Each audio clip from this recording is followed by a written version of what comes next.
to bring you a special report.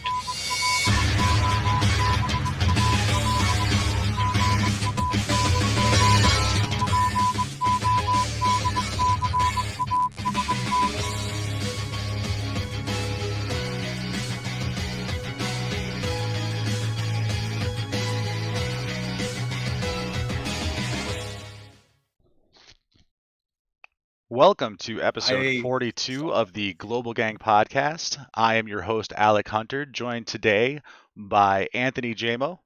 Hello, hello. TystraDaisetsu. What is up, my dudes? TrevorIsanguard. Hola. Dr. Namor. Yo, what's up? And our guest today is the one, the only, Gacha Talks. How you doing today, buddy? It's great to be here, man. Thank you guys so much for having me, and I look forward to all the conversations that we're going to have today. Right on. So, as is tradition, if you've watched this show before, you know that we are going to grill you with 4 questions to let you know, or to familiarize you to our audience. Wow, words are hard today. This happens to me all the time. Okay, so first question is, how and when did you get into Dokkan Battle? So I got into it when the UI Goku and Jiren banner. No, Jiren wasn't on the banner. When UI Goku came out, so it was just right after the anime where he came out for the first time, and then they dropped that banner in Dokkan, and that was definitely like I just had to pick it up because Ultra Instinct Goku is like, this was Sign at the time. It's definitely one of my favorite transformations in the entire franchise. Right on. And then just as a reminder for our audience right now on Twitch and YouTube, we are showing Gacha's Twitter and YouTube information on the screen. You can check that out if you're on YouTube in the description below. Second question for you. Currently, what is your favorite unit in the game? And I know this can change from time to time, so that's why we add the word currently. So are we talking about like LRs or just your favorite unit in general? It can be LR, it can be free to play, it can be an SR if you really like an SR. Probably Ultimate Gohan. I know that sounds probably like a bit boring, but Ultimate Gohan is probably my favorite transformation in the entire anime. Cross, Z, Super. I think it's so sick. Ultimate Gohan is like my jam, bro. Dude, I would not fault you for that. Ultimate Gohan is a solid unit. Yeah. He's I assume we're talking about the tech one, right? Yeah, the new one, the tech one. Okay. Yeah, he's a lot of fun. He is. He's even at 55%. Dude is an entire team in and of himself. Must be nice. You don't. Need him. You don't need anybody else on a team. You can take him and some Cybermen and clear stuff. Oh, yeah, 100%. Yeah, 100%. You don't need him. I mean, you don't need anything else besides him. For any game. Yeah, I hear you. So You do need very passionate doll with him though. Let's be honest. Just saying. I'm teasing.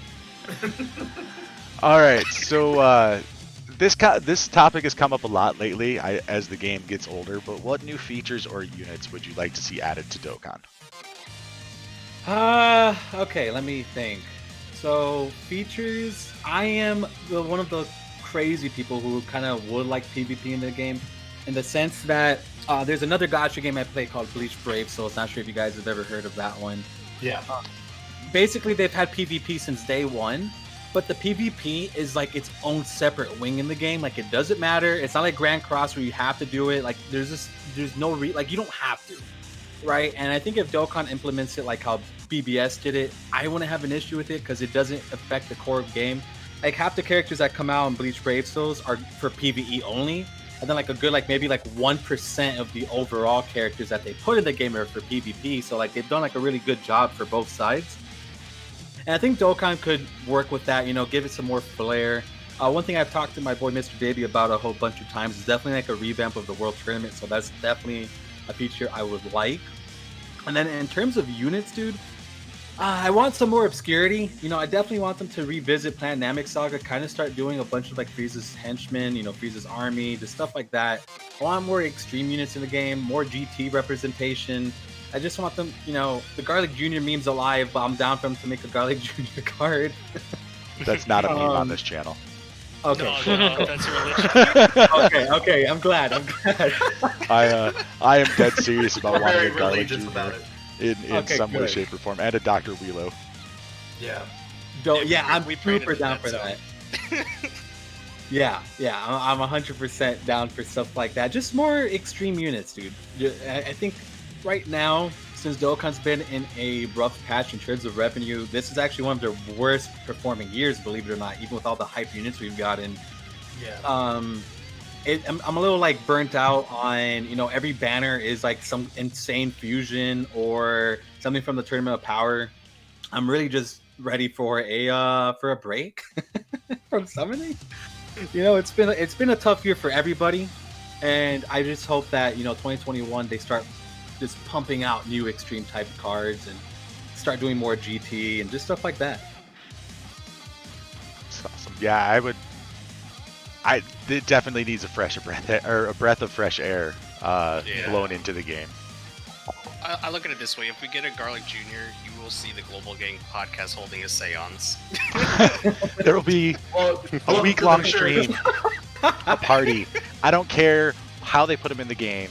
If they give me a free-to-play Garlic Jr., I will start that stream, and it will not end until he is rainbowed. No, I don't want a free to play. I want a Dokkan Fest LR. That's fine. I do that too. But that I'm putting money in because I've been carrying that Garlic Jr. flag for so long that if they make him summonable, I have to summon. Like at this point, I literally have to. I'm the biggest cheerleader for Garlic Jr. and I'm not memeing at all when I do it. Honestly, I think that you would be the one to probably like put in enough money to rainbow. You would be pulling truth bubbles of That might be the one time. That might be the one time in the history of this game that I would be like, we're not leaving this banner until this unit's rainbowed. I don't know about. I haven't had one of those in a long time. Can't afford it. So, final question for you, Gacha. Do you have any upcoming projects or videos that you'd like to promote? Because the Global Gang podcast is all about shameless promotion. Definitely some stuff I'm working on, but nothing concrete to throw out like in the public yet, for sure. Well, what about this guy right here? This beautiful nanogenics video that I'm halfway through watching. Well, I mean, that one in there. Yeah, I did do a video with Dano. If you guys want to check that out, it was real cool. It was supposed to be more of a like get to know him, interest wise, but it just kind of turned into like a giant story time with him. Like he talks a lot about his younger years, trying like different YouTube channels and kind of stuff like that, and seeing like what worked for him and what didn't. His job, just stuff like that. It was really cool talking about that. Unfortunately, I couldn't find out what animal he would be, but we did get a lot of other information. Would you have wanted him to be a Piplup? If the whole world could be Piplups, I think it would be a better place. Yeah, not gonna lie. I would be down.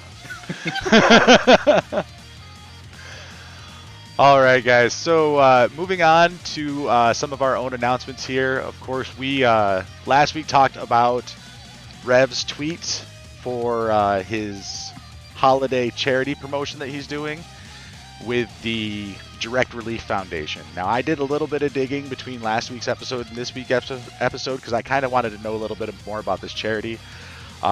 They are a massive force behind COVID-19 relief, but they've been in business for quite some time.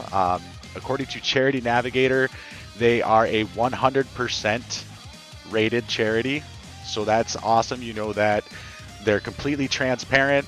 If you're going to give them money, it's going to go where they say it's going to go. It's definitely a trustworthy cause to give to. And over here on Wikipedia, they have been given multiple rewards over the last decade from different organizations like the Peter F. Drucker Award, the National Association of Boards of Pharmacy. Now, I'm not smart enough to know what all this stuff means. That's not my sphere. I'm not a huge charity buff, but everything that I found about this company says that you guys can trust him. So Rev has made a very good choice in the charity he wants to help this year. So stay tuned. Episode 48 of the Global Gang podcast, which I believe airs December 22nd, will be our part of Rev's week-long charity stream. He will be on to talk a little more about this this group and why he chose this charity. Very well said. Right, as I stumble Very over cool. all my words, like I always do, because I'm such a great host. Oh my god. No, you are. Without you, this show wouldn't be what it is. No, seriously, without you guys and without guests like Gacha, this show would not be what it is today. Like, I had some ideas, but you guys take everything to the next level. True. I So. feel that, man. There it is! We've been missing that. What has that been, like 3 weeks? Yeah, it's 3 weeks without a nut, and it feels so good to finally. I love that nut. The Global Gang podcast just failed. No Nut November. Oh The man, boy, no. the boy simply uses it all the time. I'm not sure if you guys have ever seen him, but he's a huge fan of that nut button. The Yeah, nut button is Ty's thing. Yeah, I bought the physical one, so like I can, you know, slap it and all that. So. Oh my it's- god, I want to get that so bad. I'll send you the link on Discord here in a bit. Oh So you yeah, can throw dude, I it. would buy that. and Just throw it in so many random. Besides the Church of Garlic Jr., we also have the Church of Nut. You're welcome. Thank you. I definitely needed that. So I'm sure, as you guys have all realized by now, that these banners didn't change. Yeah, unfortunately. So here's the thing, right? They kind of shot themselves in the foot of even having a chance to change the banners because of the Halloween one. Mm-hmm. Because the Halloween one basically brought back every unit that they could have changed on the banner. Exactly. Like Cooler, 13, Gohan, you know, and it was just like, I didn't understand why they did that.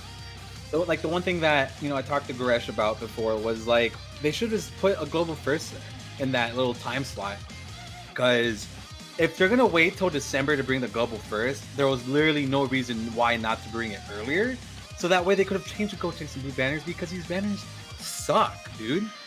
I mean, half the units were, what, on the worldwide celebration, like the Super Saiyan 2s, like, it, you know, Trunks is Zamasu. I don't know. The other half dude. was on the Halloween banner. Yeah. Yeah, so it was a bit unfortunate, and I hope nobody, you know, spent any money on the banner. So, Just stones. good. That was Yeah, the the best discounts were worth it, but other than that, I did the tickets just because I wanted to save as many stones as I could. I got everything that I wanted, so I'm caught up for the most part on the Dokkan Fest that were on this banner that I didn't have. So yeah, like, if you didn't have any of these units, it's good. But unfortunately, I have summoned on every banner Trunks and Zamasu's been on, so they've been for a while. Same thing with Broly and Gogeta. Like, they've been on a lot of banners. The Super Saiyan 2's not so bad, but I didn't even pull them. But it's not like I mean, I have 2 dupes in both, so it didn't matter too much. But it was just, I don't know, it was just a little unfortunate. Yeah, I actually had a lot more luck on Boo's banner than Gotenks. I think, actually, I walked away with Majin Buu and 3 Strength Boos, which I already had them, so mine's now 90%. I'm not even upset by that. I'd actually would like to rainbow him at some. Really good rainbow. Just saying. Oh yeah, no. As I know, Trevor is the advocate for the Majin Buu. Oh yeah, me too. Me too. No! I Majin was Buu very stuff- excited, dude. I was like, shit, I got 3 Super Boos. The Majin Power team is actually, when I did like my top 10 categories in the game, that was actually like number 8 for me. Like, I love the Majin Power team. It's one I have so much fun with it. So I barely even tried pulling Gotenks. I just really went all out for Buu, honestly. Yeah. In terms too, I feel like kind of looking back at his banner, the Buu one for me still has more value because I don't have dupes in Zamasu. I don't have many dupes in Cooler. Granted, I have the 2 Broly's Rainbow, but I don't have Vegeta either. Whereas like in Gotenks' banner, I have just about everything. Trunks is rainbowed with like 3 copies that are just sitting in my box collecting dust. Same thing for Gogeta. So, but Boo's banner is really nice to me. I actually enjoyed the banner. I didn't enjoy either, unfortunately. I hate to be the sourpuss, but I No, didn't have it's all fun. good, dude. I mean, we've been, like you said earlier, we've been in a dry route with Dokkan for 2020, so... Yeah, it has been a very dry year, unfortunately, in terms of content. Over on global side, JP's been having a blast. I mean, JP has been non-stop greatness, but for us, I don't know what's going on, yeah. unfortunately. You hear Yeah, that, no, Rocky in Bondi? Just means 2021 is going to be pretty fire for us on global. Here's. So, just as kind of a little background thing for you guys, I had forgot to share the output projector to Discord. It is now being shared, so you can follow along in real time. Because I'm good at my job. I have the main one pulled up on YouTube right now. So. All right, so let's jump in and talk about Gotenks. I believe I am on the wrong version of Gotenks. I am. Here we go. Man, I love it when we have to talk about 3 versions of a unit before we can actually talk about only really the second version of the unit matters. Okay, so, sorry. You guys already know how I feel about this unit, right? So he is special pose category, key +4, stats 170 across the board, which is actually really nice. Or youth category, key +3, hit point and attack 170, defense 130. Super attack greatly raises defense for 1 turn and causes immense damage to the enemy. Passive skill is key +1 and attack and defense +100%, and he transforms when conditions are met.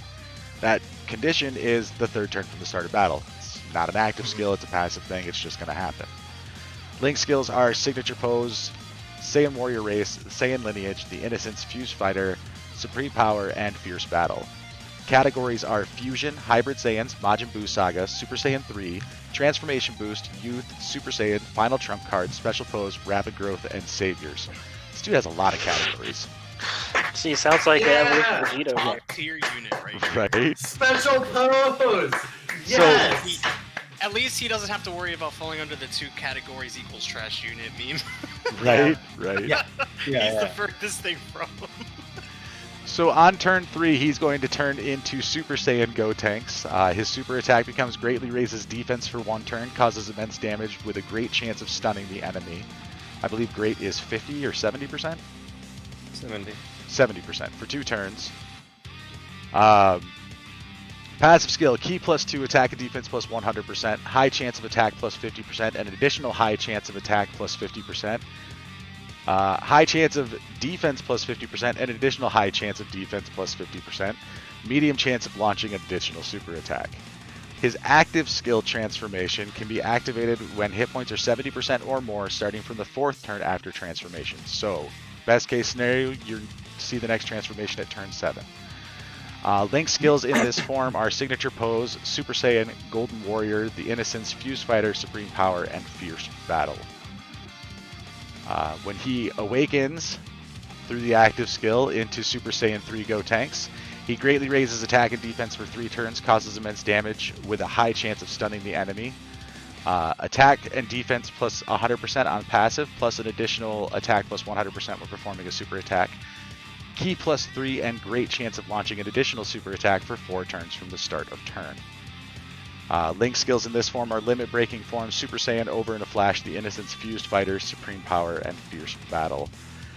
There's a lot to take in. Gacha, how about we start with you? What do you think about this unit? I think Gotenks is fine. I'm not the hugest advocate of Gotenks. I think he's good, 100%. I like Boo a bit better. Of course, I'll get into the explanation of that because I know every time I say that, everybody's like, "Whoa, how could you say that?" But I definitely like Boo a bit more because again, I just love Majin Power, and his links are fantastic. And Gotenks is really solid. I do like him a lot. I mean, he's definitely a fun unit. The thing that bothers me the most about him, it's basically, for one, both units take 7 turns, which there's a way of kind of cheesing it where you could get it in 6 turns. So if you keep them off rotation, and I believe it's when you bring them back in on the 6, you could transform them for whatever reason. I think that's what Truth said in one of his videos. I've never done it because honestly, I don't know. But Gotenks is solid. The only thing that I dislike is that when he's Super Saiyan 3, I mean, he's only that LR tier unit for 4 turns because he loses his key. He uses that chance to launch an additional super attack, and I think he even loses some of his passive, right? Like the percentage, or does the full percentage stay there?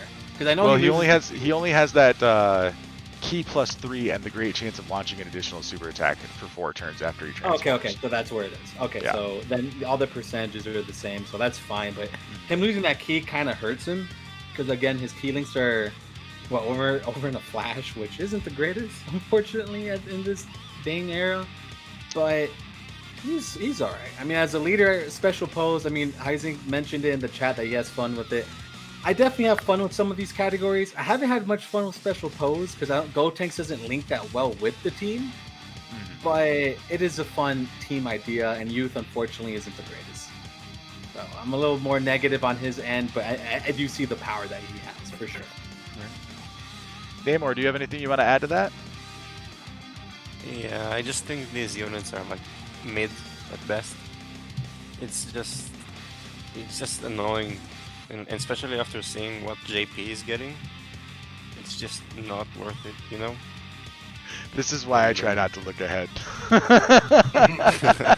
It's like, hey, we have good units now, kind of, right? Yeah, I mean, we do, but like if you're looking at it and you want to measure the yardstick of LR Jiren versus anything Global has, it's going to be lacking. Yeah. Oh, Yeah. yeah, 100%. Yeah. So, but going back to what I said earlier, I think most people are just going to use this form because you're going to be forced into it on the third turn, and then by the time you finish most events, you're not going to have a chance to flip this guy over. I don't see the point of transformation units when you're not going to transform them. Does that make me a boomer? Does that make me an old and bitter man?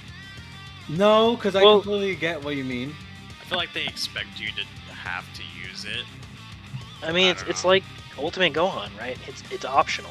You don't have to throw in Ultimate Gohan. You can keep him Gohan Teen forever if you wanted to. Like, he stacks defense and slaps people around anyway. Yeah. So I mean, theoretically, you could just keep him like that, or like even LR Boo Tanks, his is optional. Arguably better to not do it, right? Because he stacks infinitely. So Right. you know, so it's all up in the air. I mean, the new Golden Frieza on JP is optional, right? First turn, you can bump into Golden Frieza, or you can just sit there and chill, you know? But yeah, I guess I get your point. Like, what's the point of having them if you don't do it? But like, especially with these two units, it takes a million years to get to that point anyway. So like, most of the time, you don't even have the option because the event's over by then. Yeah, you'd have to and- literally be running LGE. Right, like that's the only, or Infinite Dragon Ball History, like that's Well, the two yeah, that events too. that you're even gonna, I wouldn't even recommend using him because he doesn't stack. So he's not gonna be good enough defensively to take a hit last phase of that fight anyway. But about his key at the end, I mean, 4 turns after, that's what turn 12? Like, what Dokkan event are you gonna be on where that's even an option, right? But yeah, other than that, I think he's good. I think like Super Saiyan, because obviously he's going to be in Super Saiyan Gotenks for 90% of it, right? I think he's good. I think he links with other Gotenks, right? Like that's the point. But you'd have a rotation with Gotenks on. But I think he's good. I don't think he's better than Boo. I'm a Boo fanboy, but I think he's good. Yeah, Definitely worth summoning on, for sure. Yeah, I truly feel that with these two units, that with how they're built, this, in my opinion, would have been the best way to introduce transformation, like when they first started. And the reason why I say that is because of how crazy these conditions are. Back then, before transformation, sure, it was easy to clear an event, but you could still stall it, and people would stall it. Now that we have, units like, STR Cooler and,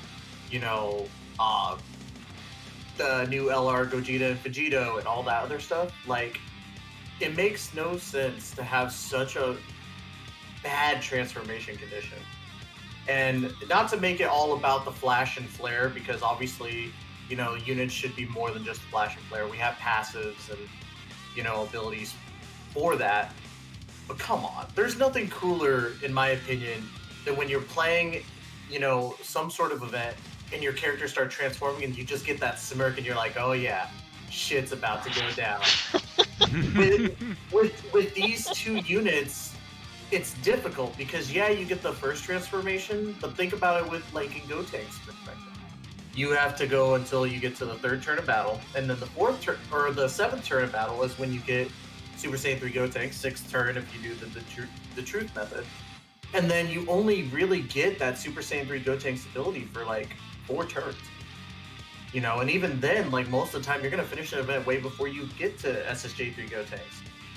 And it's not like his ability is so game-breaking that it's like, oh, this makes sense why I waited so long to transform him. It's again, it's one of those things where I feel like if this would have been the beginning of the era for transformations, these would have been solid for the time being. Right now, after the amazing units we just got that are really good transformations and solid at what they do, it's a hard pass, honestly. Yeah, it downplays the units. Exactly. Like this was a bad time to release these guys, or they should have just made the transformations a little better when it comes to the conditions. So, was it really bad timing though when they knew for a fact this was going to be our November unit? This celebration has always been, you know, Golden Week, and then we get those units in November. It's the way it's always been.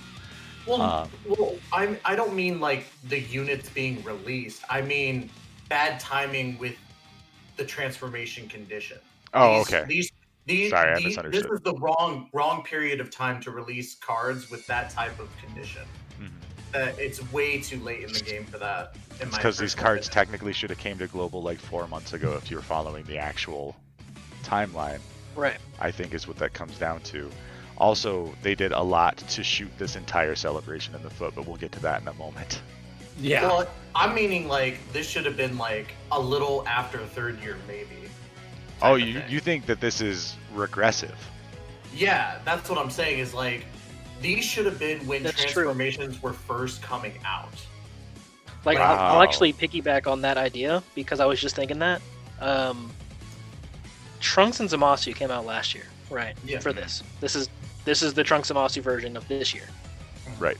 Trunks and Zamasu, whether you want to transform or not, right, become two very drastically different units post-transformation, right? Like pre-transformation, Trunks stacks attack and defense, does a lot of cool shit. Post-transformation, he's a nuker, right? He just totally changes his whole card, right? Zamasu goes from being a pretty okay tank doing some decent damage, right, to then totally flipping fuck defense. Let's go all in, 300 or something % attack and just straight smash the fuck out of people, right? Yeah. So the transformation's so drastic. You're like, oh shit, I actually changed my gameplay now because I active skill, right? These guys, like you gain for Gotenks, you get some key, an additional okay, cool, right? Boo, like the Boo is obviously better. His transformation's a big shift, but it's not like as big as the other ones. But you know what I mean? Like you know where I'm getting at. Like it's not. Yeah. Last year sounds like if the transformation's worth it. This year it's like, what's the fuck point? You know. This year it's like it's more of just a power boost instead of like a playstyle change. Right. I guess. Right. And honestly, Yeah. Honestly, Trevor hit it right on the head of what I was getting at. It's like this was a massive regression when it comes to the transformations in general. Like we should be progressing, we should be making these transformations, better in some way, shape, or form, or at least to the point of Trunks and Zamasu of how they do. Like, Yeah. there is no point to have a card that takes 7 turns to get to the final transformation, and then that final transformation not worth it. At least for Gotenks, in my personal opinion. Okay, JMO, do you have any last thoughts to wrap this up before we move on to Boo? Not really, to be honest. I haven't really looked at this unit in more in depth for myself personally, but everyone pretty much said what needed to be said about Gotenks. I feel like it really just comes down to where it's like this unit, or maybe these 2 units, should have come before Zamasu and Trunks. Because just ideally, these 2 don't necessarily just have what those 2 have. Granted, they're on the banner, so I mean, hell, they're like, hey, we're aware that we have the better units on the banner. But I don't know.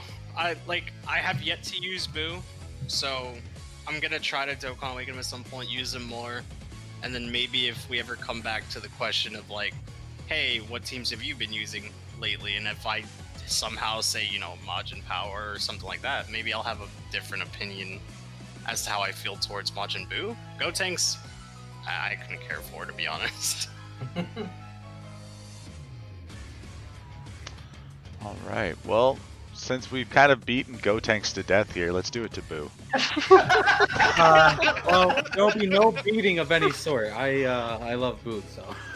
So, Majin Power category key plus 4 stats 170 across the board, making him the best Majin Power leader that we have.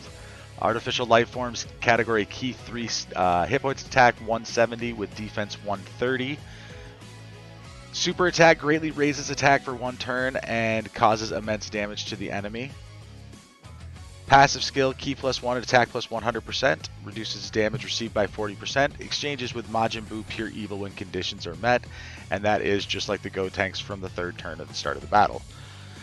Link's skills are Majin the Innocence, Kamehameha, Infinite Regeneration, Revival, the Wall Standing Tall and Fierce Battle. Categories are Resurrected Warriors, Majin Buu Saga, Transformation Boost, Time Travelers, Artificial Life Forms, Kamehameha, Majin Power, and Power Absorption. Deep breath. Moving on to the second form, Super Attack becomes greatly raises attack for 1 turn, causes immense damage to enemy and seals Super Attack. Passive skill becomes Key plus 2, attack 150%. Reduces damage received by 40%. High chance of stunning the attacked enemy. Medium chance of evading the enemy's attack, including Super Attack. With his active skill, he can absorb Majin Buu Good at 70 when his hit points are 70% or more, starting from the 4th turn after exchange. Link skills are Majin, Brutal Beatdown, Berserker, Infinite Regeneration, Fear and Faith, the Wall Standing Tall, and Fierce Battle. When we get into Super Buu, the super attack becomes greatly raises attack and defense for 3 turns, causes immense damage to the enemy, and seals super attack.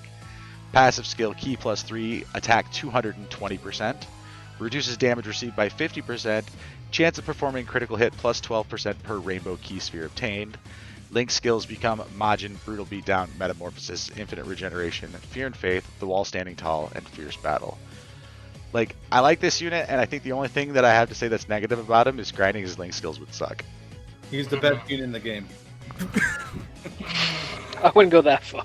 He's definitely better than I think most of the community gives him credit for. No, I'm kidding. I don't even know if I had him in my top 10 when I did it. But yeah, he's really good. Mm-hmm. It's fun. Yeah, okay. grinding Buu links, like the STR Buu is pretty annoying. Not gonna lie, that one was definitely the harder one, but right. This one wasn't as bad as him, but right now I have him like, I think like 6s and 7s across the board. I haven't been a little lazy with him. But, you know, talking about this unit, I do think he's a lot of fun, especially obviously when you get him to Super Buu. But the pure evil Buu, a lot of people kind of, I want to say, really underrate this guy. I mean, he dodges, he has damage reduction, he has a high chance of stunning, he seals super attack, he greatly raises attack for a turn, gives himself key. All his links basically heal depending on the teams that you throw him on. Like, he does a lot for, like, you know, for harder events like Extreme Super Battle Road, he's pretty good on. But I do see, like, where a lot of people's complaints are, like, his links are definitely a little wonky. Like, well, where are his key links? I'm looking at them now. Fear and Faith. That many units have Fear and Faith, honestly. So it's definitely a little tricky working around him. But nonetheless, I have so much fun with him. He's such a good unit, dude. Every time I talk to Tal about it, we just gush over Buu because I'm like, dude, he's so good. I don't get why people don't like him. So if somebody doesn't like him in, you know, our VC right now, let me know. I don't like him. You know, you did forget the one key link that is the most important, but also takes the most work. Majin. Yeah. So for the gentleman who said he doesn't like him, because I know a lot of people don't. It's not just you. There's like, I feel like 80% of people don't like this unit. I personally don't see why, but like, what are some of those reasons that you don't like? Oh no, I was just making a joke. Oh, you gotta understand, I'm a massive troll, dude. No, it's fine, because I just see so many people like basically like they really put this man down. They're like, nah, dude, he's trash. I'm like, how's he trash? Yeah.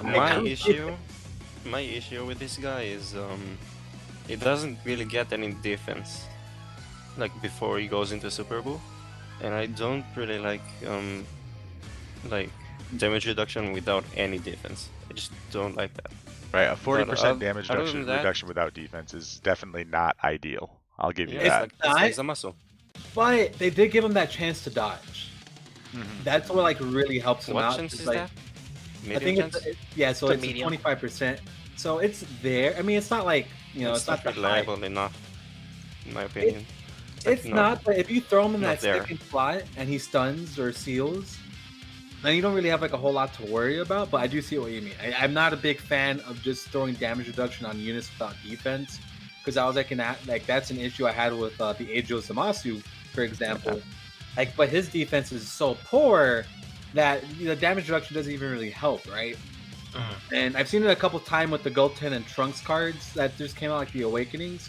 And I'm just not a big fan of that design of just putting damage reduction on a unit, unless they put it unless it's like 70%, right? If it's like 70% or some nonsense like that, it helps. But I definitely see what you mean, and I do agree with you. Yeah, his defense isn't there. Extreme Super Bad Road is kind of tough for him. You just have to kind of protect him, but he can do work for sure. Just wish he was better defensively, or greatly raised defense for a turn rather than attack. That would have been better. Yeah, it seems like between the two, they're like the polar opposites, where Gotenks is like the one with the defense. But that's generally how dual Dokkan Festival characters Oh, yeah, no, work. of I course, mean, like, yeah, look of at the course. LRSS4s, they're basically mirror opposites of each other. No, Yeah. I know that, but I mean, Yeah. like, how would it differ, like, ideally for the player if it was actually reversed, where Gotenks did the attack percentage? Boo would Like, be what would so that much do, what better. would that do for the value of the banners? Like, It would have made Boo like 100% better than Gotenks. If Yeah. they gave him greatly raised defense for one turn on his first and second form, that would have like been like no question that he was gonna be better than Gotenks. But like in terms of power, of course, I have to say Gotenks is probably stronger, especially after Super Saiyan 3. But just in terms of everything else, I think Boo is just a lot more fun to use, and I love his animations. I'm a Boo stan for sure. there's nothing wrong with being a stan. Yeah, I definitely like Boo a lot, man. Small spoiler alert for anybody who hasn't watched my summon video over on the Global Gang Podcast YouTube channel. You might want to check that out. Cheap plug. So, I did not pull either of the new featured units, but just looking at them on paper, I think I would probably use the Boo more. Mostly, I'm not super impressed with Gotenks units that they bring into the game in general. Outside of what they've done with like EZA seal tanks, but I'm also pretty biased because I have a pretty phenomenal Boo team and would probably like the Boo much better. So between the two units, I actually do think that Gotenks will probably hit a little bit harder, but I think Boo is the overall better unit. Yep. Your guys' overall feelings comparing the two of them? I agree completely with what you just mentioned. Of course, I have to see. I've seen Gotenks at full power, and his full power is definitely higher than Boo's, 100%. I just like Boo's kit more, and I just have more fun with Boo overall. But of course, I know Gotenks is stronger, but I don't know. I just enjoy Boo a bit more though. I go for optimal. I want to make sure I got the optimal setup. No, in all honesty though, the Boo, I was happy to get the Boo because of the fact I need to make a Majin team. So, Boo.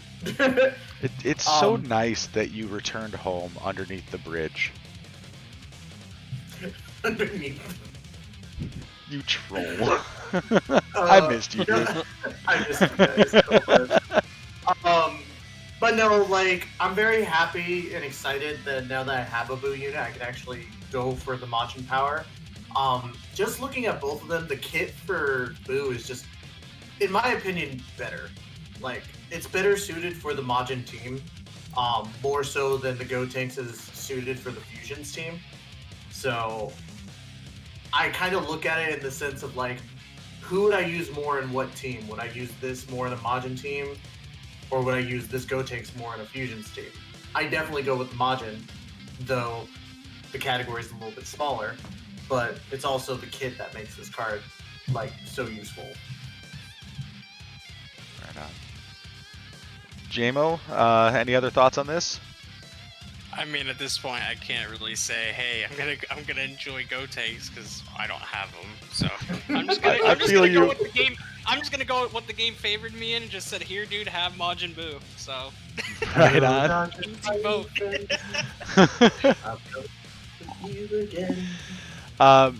Trevor, I'm relatively sure there's no conversation here for you. It's Boo 110%. Oh, there is.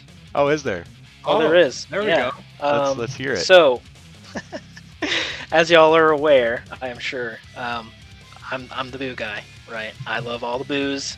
I was talking about Boo before the fucking Link update, right? Okay, Boo was good forever. He's always been good. Anyways, huge turn off to this Boo is he does not have big bad bosses in any of his form. So, immediately lesser than a lot of units, right, for his spot.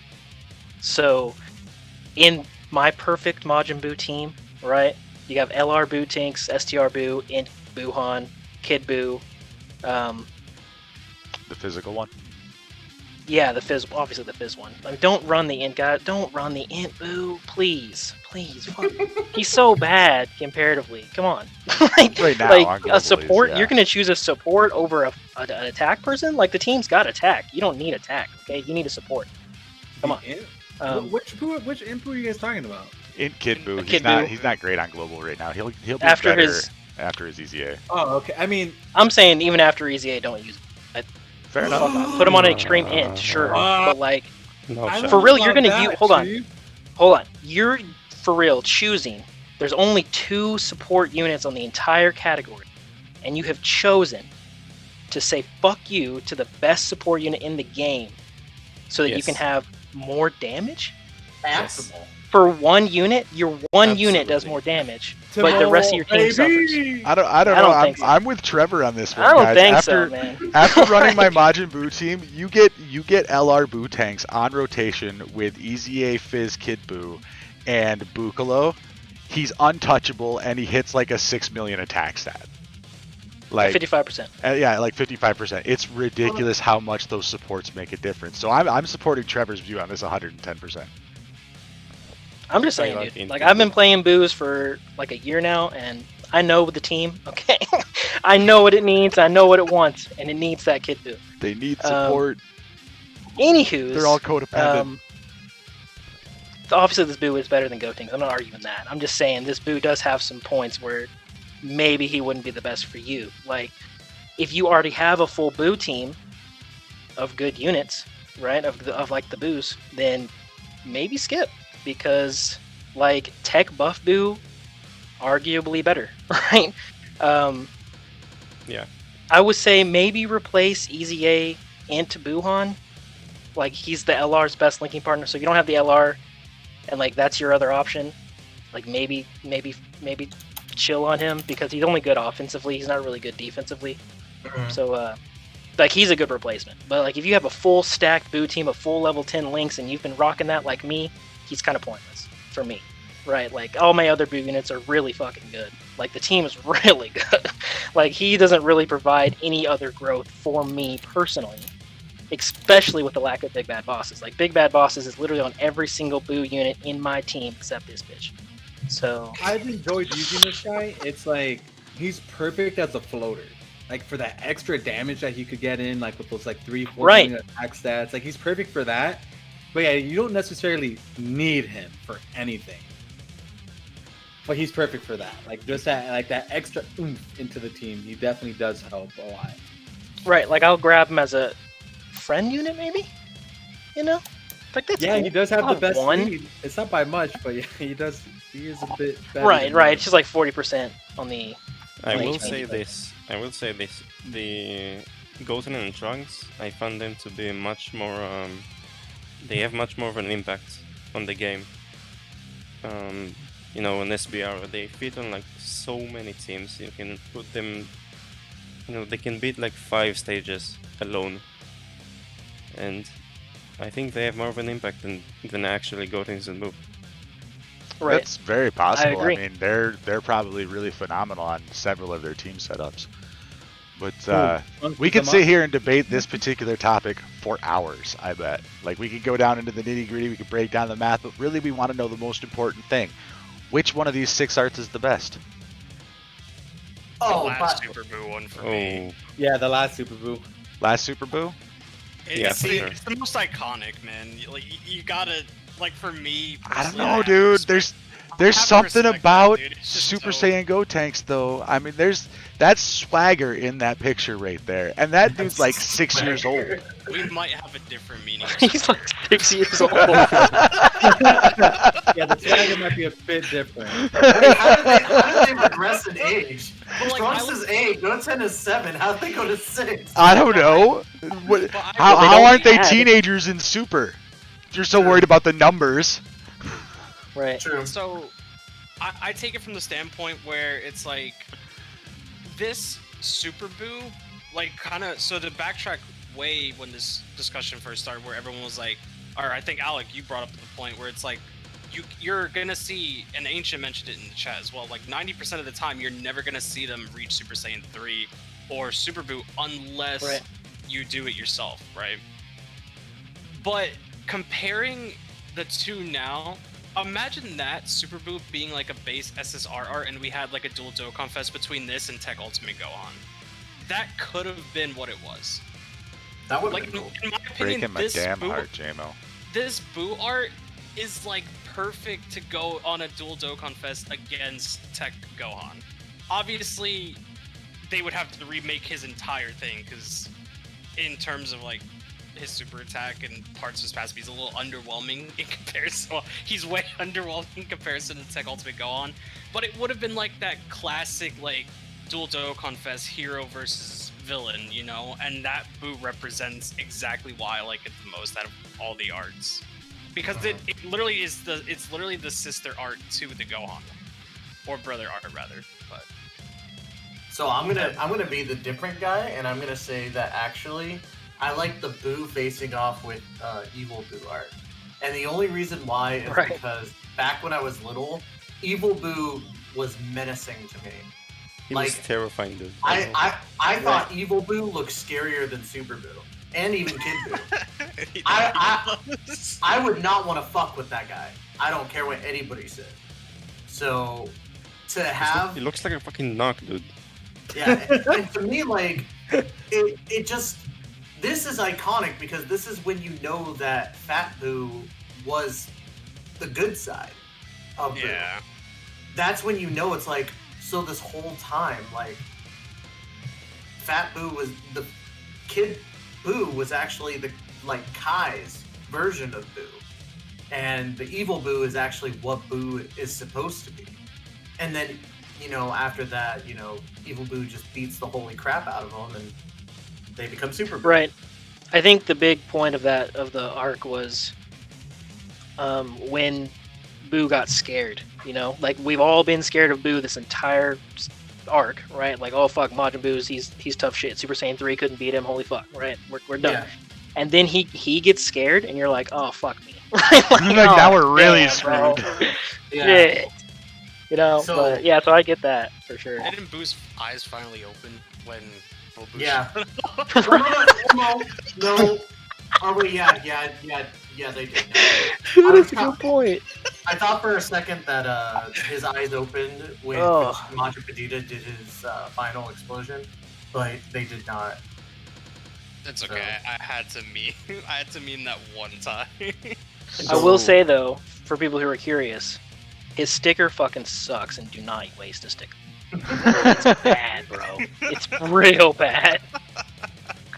Use it on Gotenks if you have the two. If that's your options, Gotenks for sure.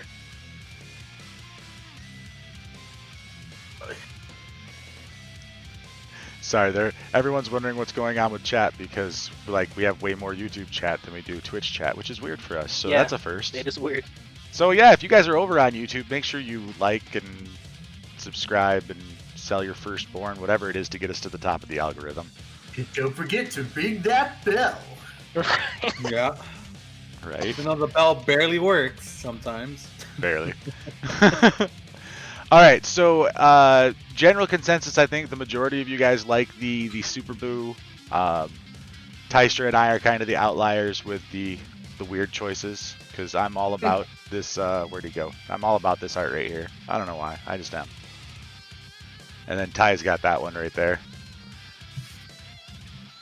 So that's important.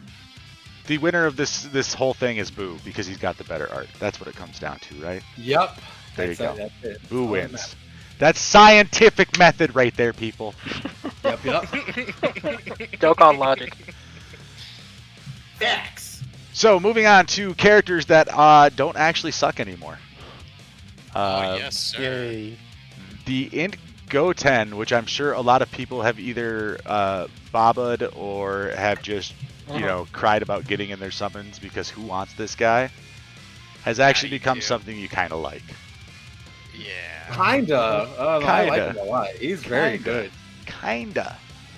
All right, Kamehameha category, key +3, hit points, attack, and defense 100%, or int and physical type, key +3, stats 70%. Super attack causes supreme damage to the enemy, raises allies attack by 30% for 1 turn. Passive skill, attack plus 120%, reduces damage received by 40%, plus an additional attack plus 70%, and an additional damage reduction of 30% when performing a super attack if there's an ally whose name includes Trunks Kid or Krillin, youth excluded, attacking in the same turn. Link skills are Golden Warrior, Super Saiyan, Kamehameha, Budding Warrior, The Innocents, Prepared for Battle, and Fierce Battle. Categories are Hybrid Saiyans, Majin Buu Saga, Movie Heroes, Goku's Family, Youth, Siblings Bond, Super Saiyans, and Kamehameha. They have drastically improved this unit, but Namor, you want to go ahead and give me your thoughts on this? I'm actually gonna wait until you do the Trunks too. Okay, so you're going to look at them together as a unit. Okay, got it. Yeah. So let's just go ahead and do that. We'll jump into the Trunks side. We'll go through him really quick, and we'll just talk about them as a pair, because I think that's the way most people are going to end up running these guys. So Trunks becomes Kamehameha category, key 3, stats 100, or Tech and Fizz, key 3, stats 70%. Causes supreme damage to the ally. Causes supreme damage to the enemy and raises allies' attack by 30% for 1 turn. He has attack plus 120%, reduces damage received by 40%, plus an additional attack plus 70%, and additional damage reduction to 30% when performing a super attack if there is an ally whose name includes Goten Kid or Krillin, youth excluded, attacking in the same turn. Link skills are Golden Warrior, Super Saiyan, Kamehameha, Budding Warrior, The Innocents, Prepare for Battle, and Fierce Battle.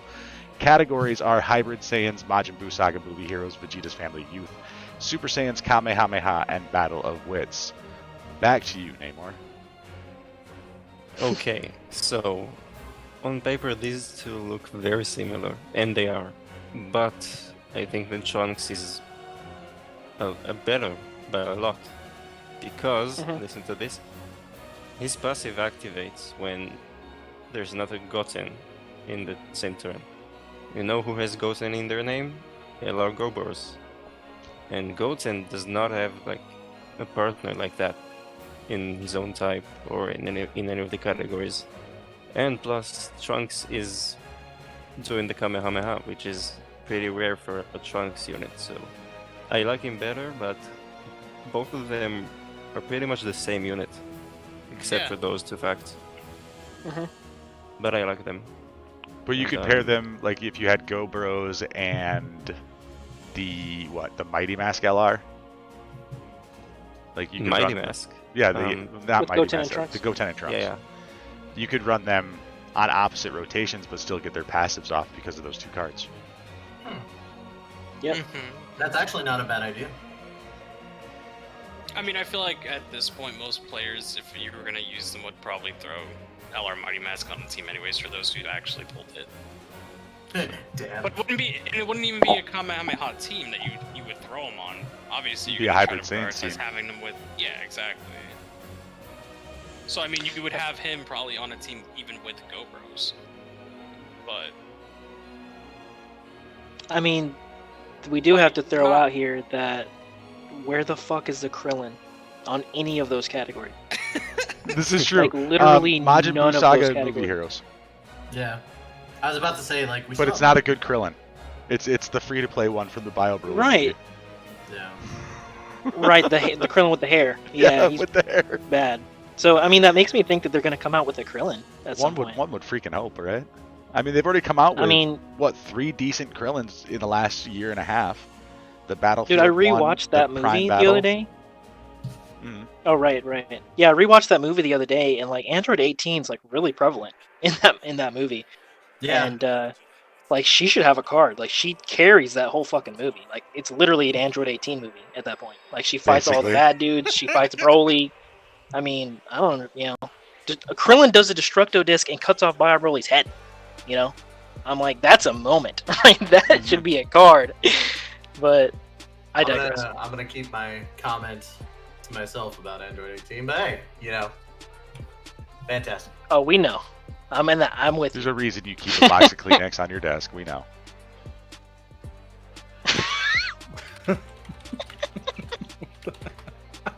So, anyway. Anyway, about the units. My bad. I got sidetracked. It happens to us all the time. But yeah, whether you guys run these two as a pair on the same rotation, or you use that trick we were just talking about, where you take the Go Bros, pair them with the Trunks, and then you take the LR, Goten, and Trunks and pair them with the Goten, you're able to use these units. I think they're both pretty decent. Again, they fall into that trap we were talking about earlier, where they have damage reduction, and it does get up to 70%, but they don't have any defense. And based off of their super attack, they're designed to be the first unit in the turn because you want to buff everybody else's attack. I don't see me in a position where I'm going to put either one of these in slot 1 if there's any kind of attack coming at them before they get their supers off. Yeah, I agree. I think what they could have done for them was if they got to greatly raise defense for one turn, that would have made them so much better. Honestly. But I like them. I think they're both fun. They hit pretty decent attack stats. I think I got Goten, Rainbow, and stuff like that to like 2 million, about like 2.4 being like the highest.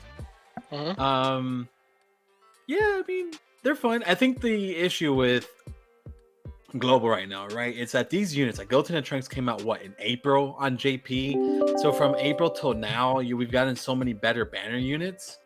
So it just kind of hurts them in that aspect. It's like they're not as hyped as they were when they originally came out, because when they came out, dude, it was hype. It's just so much stuff has come out since then that I think they've whittled off a bit. 100%. But I like them. I've had fun showcasing them and kind of looking at their kits and stuff like that. I do think they're very good. 70% damage reduction is very high. It's definitely notable for super attacks, because like I took Goten into Extreme Super Battle Road. Remember, there's no Kid Trunks that you could bring, and he got supered, and I think he took like around like 140k in Extreme, and then he was taking about like 30k from normal. So like the DR definitely helps more with the super attacks, in my opinion. But yeah, I just wish they maybe greatly raised defense for it. That's always something I like on units now. Yeah, absolutely. Any other thoughts on these two before we move on to the Fit Boo, guys?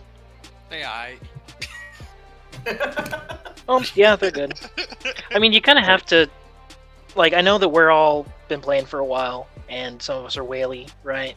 Mm-hmm. So we're all like, oh yeah, we got him rainbow, but you gotta think about all of these things, even with the banner and stuff, as what if you were new, right? What if you just picked up the game? Like what if you've only been playing since the download celebration or 5th year or something?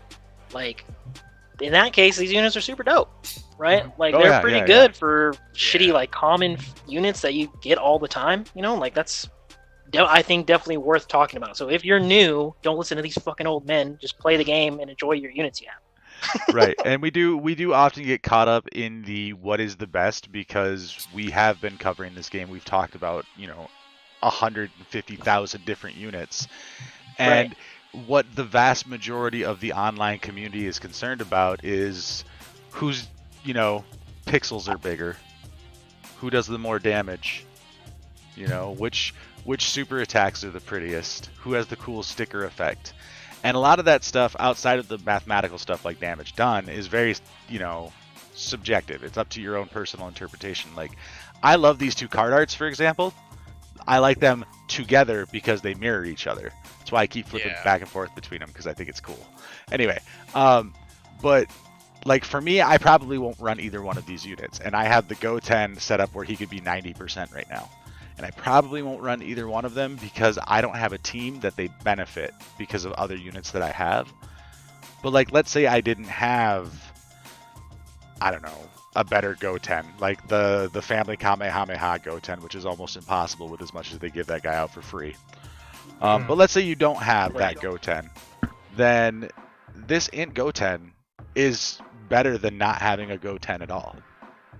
You know? Yeah. And that's probably not the best way to say it, but like, this game is designed where once you get something that has the same name that's better, you almost never go back to the other thing until they go back and update it and make it comparable, if not slightly better than the thing you've already been using.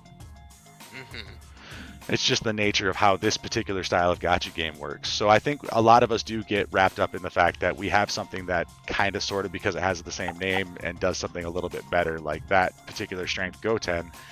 He's quite a reliable tank. You know, he's got that defense raise on his super and everything, so he kind of just outshines this Goten in today's meta because defense is more important.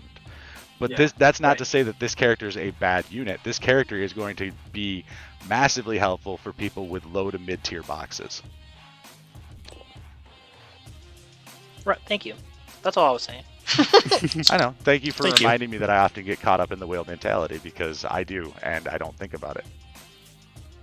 So, I do have one thing to say about Sure. these two, and also the Boo, which we will talk about like now, I guess, is the super attack animations.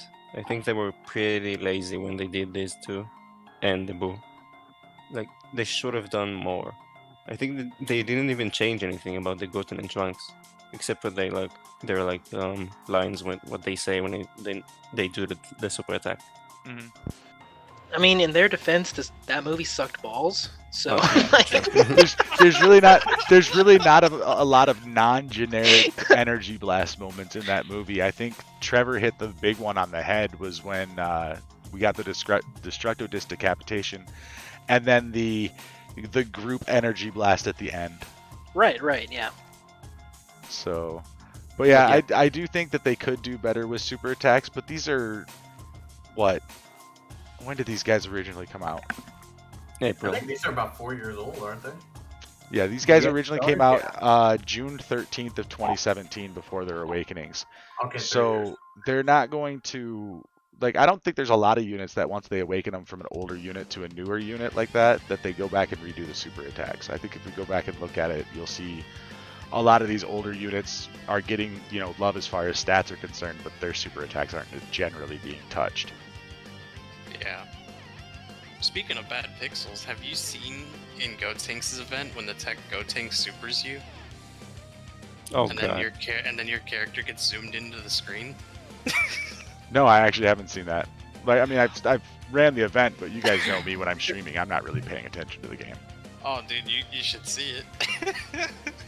So, okay, so moving on to Mr. Fitboo. He is fit. Oh yeah, I forgot about Yeah, him. he is very. Ooh, this guy. All right, so leader skill. This is the awakened version. Yes, okay. Leader skill, agility type 3, stats 90%. Super attack is causes supreme damage with medium chance of stunning the enemy. Passive skill is attack and defense plus 150%. Key plus 3 plus an additional attack and defense plus 150%, and a high chance of evading enemies' attack, including super attack for 7 turns from the start of turn. So keep in mind, that's all tied together. The attack and defense plus 150% is the first part. But that key plus 3, the additional attack and defense 150%, and the chance of evading enemies' attack all go away 7 turns after the start of battle. But as we were talking earlier, 7 turns is more than long enough for 90% of this game. Yeah. Yeah, and even after he loses that, when I did my showcase on him, he basically was still like at 140k defense, even losing that, which was still pretty high. So I'm like, damn, dude, like you could really rock him anywhere.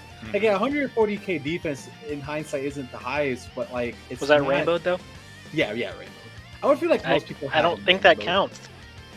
No, Well, you gotta can't justify that counts. Well, you also kind of look at it from the aspect of, you know, what's he like at 55%. I think Right. mine's 55%, but I haven't like messed around with him yet. Yeah, I haven't seen him at that. Right. You know what? I'm gonna start doing some 41%. You know, SA1. You just Oh, pulled God. him. Like, Let's do it, dude. I would love it. I Let's like let's that. make that a series. Uh, We'll call it the 41 Club.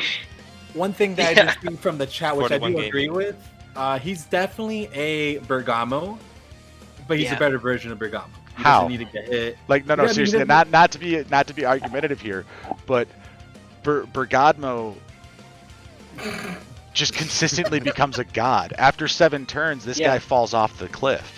No, but like that's like this guy doesn't need to build up for that 300% attack and Yeah, defense. Bergamo is turn 1 is not as good. Yeah, as yeah, Lopez. that's like the difference. Like this guy's like he has Bergamo's same passive, but he gets it like from turn 1 for 7 turns, while Bergamo takes it could take 7 turns for him to get hit as many times. Right. That's No. kind of like the difference. But no, Skinny But- Boo's fantastic. I like him a lot. I don't want to argue that too much, but Bergamo does raise defense on a super. Yeah, Yes, there is that. No, too. no doubt he's better defensively. Mhm. But I would say like Skinny Boo all around, like with his like numbers and stuff. I see it. I see it. If you're comparing, let's say turns 1 through 4, I There can you go. see I can Oh, see okay. where Majin Buu is going to be better than Bergamo, unless Yeah. Bergamo eats a crap ton of hits turn 1. Yeah, and Right, technically you also can even rock them categories. together. I mean, it doesn't The matter. question is, right? They're on the same category. Oh yeah. The put 'em question together. is, which one are you gonna run on SBR? Bergamo or this guy? Boo, Obviously, Boo. Yeah, Right. Boo. This is Bergamo actually, does not stack fast enough. When I took him into the extreme, Super AGL one, he did wonderful. He did so well. that one. I don't know, I think Bergamo does pretty well on Super Battle Road. I think I agree with you guys. I think for turns 1 through 4, this Boo is going to be better. I really do. But Bergamo, because you guys, I mean, you're aware I like my long-term events. I'm the LGE guy. Blah blah blah blah blah.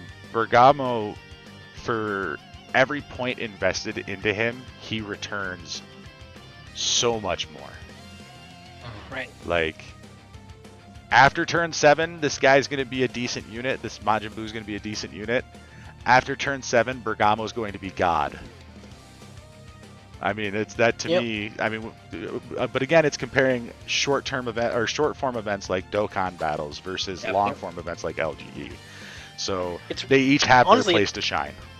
Yes, it's weird to exactly. me that we're even fucking comparing them because they're only share one category and like they're the 6th slot. Like you're choosing between Bergamo or this guy. Like what's your team? You know what I mean? Like on the teams that you'd run them with, like they don't even link together. You wouldn't run them. I don't think realistically on the same team. I think that's a really weird team comp that you got going on. But like he's gonna go on a Boo team primarily, probably, right? Like Representative Universe 7 seems kind of a stretch, anyway. But You at least, I mean, if you you at least want get to, some. you could. You can get some key links in Reps of Universe 7. Revival Right. And Shocking Speed are pretty prevalent between Reps of Universe 7, between the Freezes and the Android 17. Oh, I don't run Frieza on Reps Universe 7. You crazy? I'm just saying, Yeah, some people Whatever. do. Some people do. Some people do. Some Some people people do. do. You're right. Just like some people don't have everything rainbowed, man. Right. Also, True. we Why got not? weighted by slow Why- plays. Thank you. Thank you, Slow. Why do I just feel attacked right now? I think what I'm trying to say is that, like, you got to look at it at both point of views. Nothing against whales, obviously. Whales. Yeah, okay. Thanks, guys. I This- love you guys. I missed you guys too. This dolphin says whales are okay. So, but yeah, I mean, let's see here. Link skills are Innocence, Revival, Brainiacs, Majin, Shocking Speed, Infinite Regeneration, Fierce Battle, and then categories are Resurrected Warriors, Universe Survival Saga, Representatives, Universe 7, Transformation Boost, Artificial Life Forms, Worthy Rivals, Majin Power, and Power Absorption. But yeah, he's good. Like, I don't want to say like just the only reason I brought it up is because I saw people comparing him to Bergamo, who Bergamo to me is just under top tier. as far as like units that you want to take into long form events, which is where my bread and butter is. So that's generally the filter that I look at units through. I see this thing drops off after 7 turns, and I'm like, oh yeah, he's going to be good for Dokkan events, but I don't give a crap about him. But that's just me and my bias. Yeah, again, it just really comes down to like playstyle, right? Like again, Bergamo in long events completely squashes him. I think the only reason why I make the comparison between the two is just mainly because like the stat buffs, right? Like they both get that 300% attack and defense. That's basically, you know, that's primarily it. But other than that, no, like I would 100% take Bergamo over him in a Legendary Goku any day. The only thing that I can say that is at least decent is that at least this unit still can clap with 150 after the 7 turns. Yeah, I'm not gonna, we can't. It is a very different comparison. Like if you item with Bergamo in SBR on the first turn, like you don't have to worry about your defense after that first turn. You'll be fine. Like especially if you put him in the slot that has the most attackers, you'll be fine after all those attacks are done with. If you item the first. If you're doing no item, then you're kind of meh. But like take for example with this Boo, like he could still do some decent damage after that 7. Like it's not gonna be like his top tier of damage, but he's still gonna do decent. Way better than he was before, for sure. Oh yeah, no, facts, straight facts. Which is really the point. He got an upgrade. Yeah, he got a massive upgrade, and I'm happy about it because I actually like Fit Boo. I just hated his card and I couldn't use it, and now I can use it. Yeah, definitely another good example of taking a unit that had no relevance whatsoever and bringing them into the meta. I mean, it's... Say what you will about the way that Global has been handled this calendar year. When you look at the game from its original design perspective, from the Japanese side of things, everything's flowing just fine. I don't know what the miscommunication is on the Global side, but the units coming out, which is primarily what we should be worried about in this game, yes, it would be nice to have more and more various forms of content. But at the end of the day, this is a game about collecting units and having usable characters. And they're knocking it out of the park as far as that's concerned, you know, in my opinion. Like, old characters becoming relevant. EZA, hands down, best thing they've ever done in the game was EZAs. You know, just... You've had these things for years, and now you can take them and use them again, and not be like...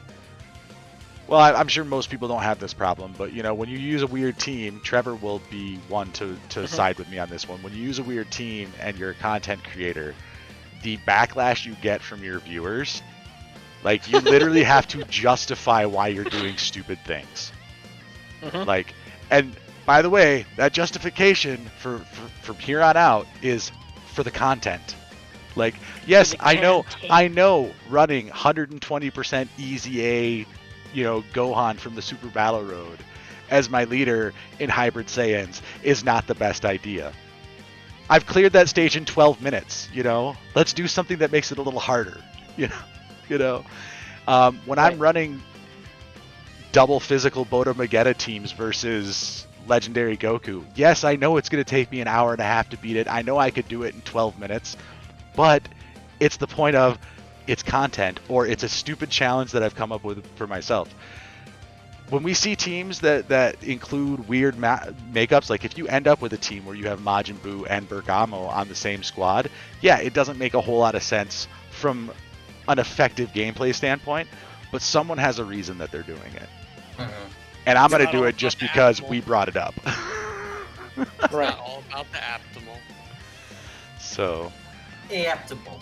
But yeah, words are hard.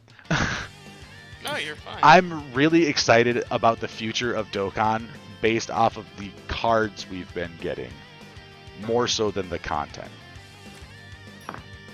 Like, if that makes any kind of sense. Like, I think we have a healthy place to go based on the way the cards are shaping up, but they need to step up the game content itself in order to be able to keep us alive. Shaping up. Majin Buu shape up. You like that? You like that? Okay. Unfortunately, it wasn't a clever segue, so we're gonna move on. Speaking of things shaping up nicely, we've got an event renewal. That was still pretty weak transition, wasn't it? Yeah, that was pretty bad. Yeah. It was forced. It was good. Top tier. I gotta go. I can't be in this room. I've embarrassed Ty. Yeah, yes. There he goes. So they have revamped the Go Forth Hero of Justice event, which is good because that event sucked. Like, Yes. Yeah. when the first time it came out, having to wait for like, what was it, a day each time to do a new stage. You go in, you're like, oh, I'm gonna go do this stage. Oh, it took me 3 seconds because it's only 2 things. Then you gotta wait till the next day to do 2 more things. Then the next day to do 2 more things. Then the next day to do 2 more things. It sucked, and I've hated this event ever since. Mhm. But now they've revamped it. All of the stages are available at once, and they've given an increased drop rate of movie heroes. Another thing to note is that this Gohan right here, well, Great Saiyaman I should say, now drops. So you used to have to farm up the R version of Gohan and then awaken him to this version.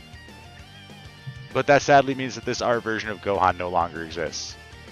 So if you guys did not have this before this event renewal, you will never get your hands on this card. Sorry, collectors. I mean, in a sense, if you had the Great Saiyaman from before, technically you had that card. So. Right, but I know that there's some people that are like, I want to have both versions. They have different names. You know, Yeah. it's like that. There's people who do that. They can suck my ass. Wow, dude. Way to be embracing the way the community plays the game differently. Jeez. There's the nut. That's what we need. So we're not gonna dive into the details of this Great Saiyaman because he's kind of worthless. I mean, he's just an SR. That's it. He doesn't do anything beyond being an SR. He doesn't go anywhere. Doesn't do anything. He What they looks added badass. though was a Great Saiyaman 2 that when she awakens becomes an exchange unit. So now we get Gohan on Peppy Gals. Oh, well, he is definitely a peppy gal, so. So, Yeah, he is. so in the name He's of good, justice, dude. Great Saiyaman 2 in 1 is our special pose category key 3 stats 50% free to play leader. Causes supreme damage to the enemy and lowers attack on super attack. Passive skill is attack and defense plus 80% and medium chance of evading enemies' attack, including super attack. Attacked enemies attack minus 20% for 2 turns, and special pose category allies key plus 2 and attack and defense plus 30%. Their active skill is an exchange, where they exchange from Saiyaman 2 to Saiyaman 1. It can be activated when facing only one enemies whose hit points are 58% or more, starting from the 3rd turn from the start of battle. Link's skills are Infighter, Battlefield Diva, Patrol, Hero of Justice, Signature Pose, Courage, and Shattering the Limit. Categories are Peppy Gals, Majin Buu Saga, Movie Heroes, Earthlings, and Special Pose. And when Great Saiyaman comes out, the Peppy Gal Gohan raises attack and defense for 1 turn and causes supreme damage to the enemy. Passive skill is key plus 2 attack and defense plus 100% plus an additional attack and defense plus 30% when performing a super attack. Attack plus 10% and chance of performing a critical hit plus 5% per special pose category ally on the team. Link's skills become Z Fighters, Brainiacs, Patrol, Hero of Justice, Signature Pose, Shocking Speed, and Shattering the Limit. Categories remain Peppy Gals, Majin Buu Saga, Movie Heroes, Earthlings, and Special Pose. So when are we gonna get our gender bent Gohan? Peppy Gal's lead? Why not? We got our racially bent Goku hybrid Saiyans lead. That's true. That's the thing. It took me a moment and I was like, oh yeah, in Godku.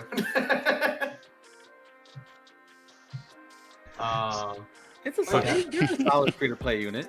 Yeah, it's Yeah. Oh, definitely. No, he's a great free to play unit. I'm just giddy over the fact that Gohan's a Peppy Gal.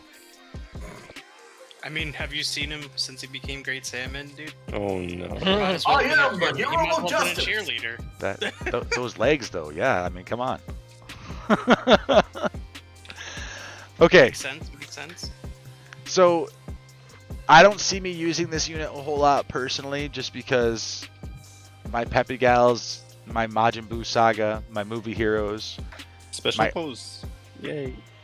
Yeah, that's about the only place where I see me using this unit would be special pose.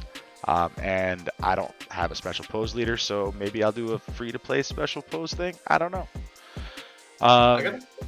Gotcha. What are your thoughts about this unit as a whole? I mean, they're fun. I think they're fine. You know, they definitely have done a way better job adding a bunch of supports into special pose, like with the gals that are coming with the TanaBot. I forgot, because this is a thank you celebration right now, right? Yes. Yeah. Right. What are they gonna call the Goku and Vegeta celebration? They'll name it something, and then when the TanaBot banner comes out, they'll probably call it the Christmas banner. Okay, there we go. So that Shipments that banner. celebration has a bunch of special pose characters coming too, which is kind of cool that they did that, because most of the time they'll just leave a category untouched for like literally forever. But special pose, they've been throwing stuff here and there, and I mean these guys are pretty solid. I mean they're not like super duper top tier or anything as like a free to play card, but they're fun. I always have fun using them. I think that's like the easiest way to put it. Yeah. So let's put it the easy sum up. They're fun. Yeah. Yeah. I think that's what like how most free to play units are in the game. Besides like, you know, some of these new EZAs like the LR Frieza who just got an EZA, LR Super Saiyan Goku, the 2000 day, you know, those free to play units are becoming like insane. But, you know, these little story ones that they add here and there, just they're fun. How much more is it? I feel that with special pose now actually a category, I think they might like give Ginyu Force and special pose a bump by giving those Ginyu Force cards an EZA. Like, I think it would be pretty cool because I think those Ginyu Force cards would actually be decent as free-to-play EZA units. Oh, they'd be really good. So I think that could be on the horizon now with the special pose actually getting these units and, you know, getting some exposure. Am I happy about it? No, because I think special pose is a weird category to even put out there. But, you know, it could have been called Pizzazz Jazz Hands category. Okay, so as much as I like to bash on categories and how stupid categories have been lately, signature pose might be one of those that I could sit here and argue makes sense. There are enough characters in the franchise who, you know, bust a Madonna and strike a pose, they go Vogue, whatever it is you want to say they do, where it kind of makes sense to have. I mean, I would have probably called it the dumbass category because most of those characters are dumbasses. But, you know, signature pose at least makes sense inside the lore context of the series. Yeah. So, I think like cocky is a better term. Because I think that the Ginyu Force is super cocky. I think that's why they do the whole pose thing, is to show off. What about just call it flamboyant? And so is Gotenks. It's like flamboyant warriors. Because Gohan as a Saiyaman was definitely not cocky. No, he was just flamboyant. No, I guess not. Yeah, he was just a wild child. Ultimate Gohan was though. You know? Trevor, I gotta ask, would Boo be on the cocky category? Yeah. Is there a joke about there being a penis on Boo's head? My wife. So, funny story. So my wife asked me. This is okay. This is I should preface. My wife asked me what I want for Christmas, and I was like, you know, whatever. I don't really care. I don't have anything like super important that I want. So she noticed that I have, you know, my Goku Super Saiyan 2 Dokkan figure, right? And I told her that I'd like the Majin Vegeta version of that, and she was like, "Who's that guy that's your favorite?" And I was like, "Who are you talking about?" And she's like, "Penis Head." I was like, "Penis Head? You talking about Boo?" And she's like, "Yeah, Penis Head." I'm like, "Wow, okay." Like, straight up, I had a friend of mine, because I've been working on the Season 3 intro, and I've been kind of showing it to some friends and whatnot. And I have a friend who doesn't really watch Dragon Ball, but she's always interested in what I'm creating and what I'm doing. And I showed it to her, and she's like, "Why does that pink guy have a penis on his head?" And I'm like, "What the hell?" It had never crossed my mind before that moment that it even remotely looked phallic. Not Right. once. Oh man. I'm so naive. I guess same Right. here because I've never noticed it either. Right? Super Boo has a penis on his head apparently, so keep that in mind. I mean, Hopefully I ruined it for pretty you like big it was one, ruined you for know? me. So wait, yeah, if Buhan had an even bigger penis head, what does Yeah. that say about Gohan? Oh jeez. Oh no. Anyway, Oh boy! let's bring this back. Bring this back to the units at hand. No, Anyway, the cut units, nut, right. drop Right, it right. Let's bring this back to the units at hand. I mean, Anybody else have any thoughts on Great Saiyaman 2-1? you're making this. Yeah. Dude, he is dying. I know this is typical. He has popped off. This is what you call content. Content. It's just, Um, it's too easy for me. This is why the I, vast majority of people tune in because they already know all this stuff. They know most of it. Most of you guys who watch the show, you guys read the wiki, you guys follow Goresh and all those guys. You're here to watch us make fools of ourselves. We're aware of this, and we're happy to do it for you. I make a fool out of myself every video I upload, so I feel that. You know, like, comment, subscribe, all that fun stuff for the algorithm on YouTube. Make sure you follow on Twitch. We bring you quality dumbass entertainment. Yep. I love it. Me too. What were you saying, Trevor? I just don't think the special pose needed another support unit because literally Yeah, half the team is like every support single unit. one is a support unit. Basically. Like, literally everyone. I think the only one I can think of off the top of my head that isn't is the free-to-play Int one, the one who transforms into Great Saiyaman, the Go. Mhm. Like he immediately transforms a Great Saiyaman. I think he's not a support, but Yeah, he's more every other offensive one character, yep. is. Like the free-to-play Int and physical versions of 1 and 2 free-to-play supports. The LR is a support. The STR one that got released with Dabura is a support. Like they're all supports. The Super Saiyan 2 is a support. Like the whole team's support. Every single one. Like, can we just get one that's not a fucking support? But after you transform, he becomes not a support. So thank God for that. But pre-transformation, get the fuck out. Because even the other two ones are also supports. The new ones. I just had a new idea for one of our limited battle road runs. It's going to be you and me, and we're only allowed to take support units. Oh, God. Oh, Entire man. teams of support units. Oh, Of special jeez. pose. Of only special pose. Oh, Oh, I don't. Oh no, I could probably do that. And I could probably do it free to play at this point. I'd rather just toss my genitals into a freaking like Oh my god. Oh no. wood chipper than to deal with that. Jesus Christ. I like that. And that right was there, that right there would also be quality content. This is content for the people. There we go. Dude, the most clever nuts are being thrown into the The most clever nuts are being thrown into the wood chipper. Yep. All right, moving on to Extreme Z Area, Universe Most Wicked Bloodline. These names are so stupid. Sorry. We got the Awakenings for Cooler and Frieza. The Frieza that comes from the Dokkan events. Where was it? We'll talk about it right here. It's from the full power Frieza. Yep, from the full power Frieza Dokkan event.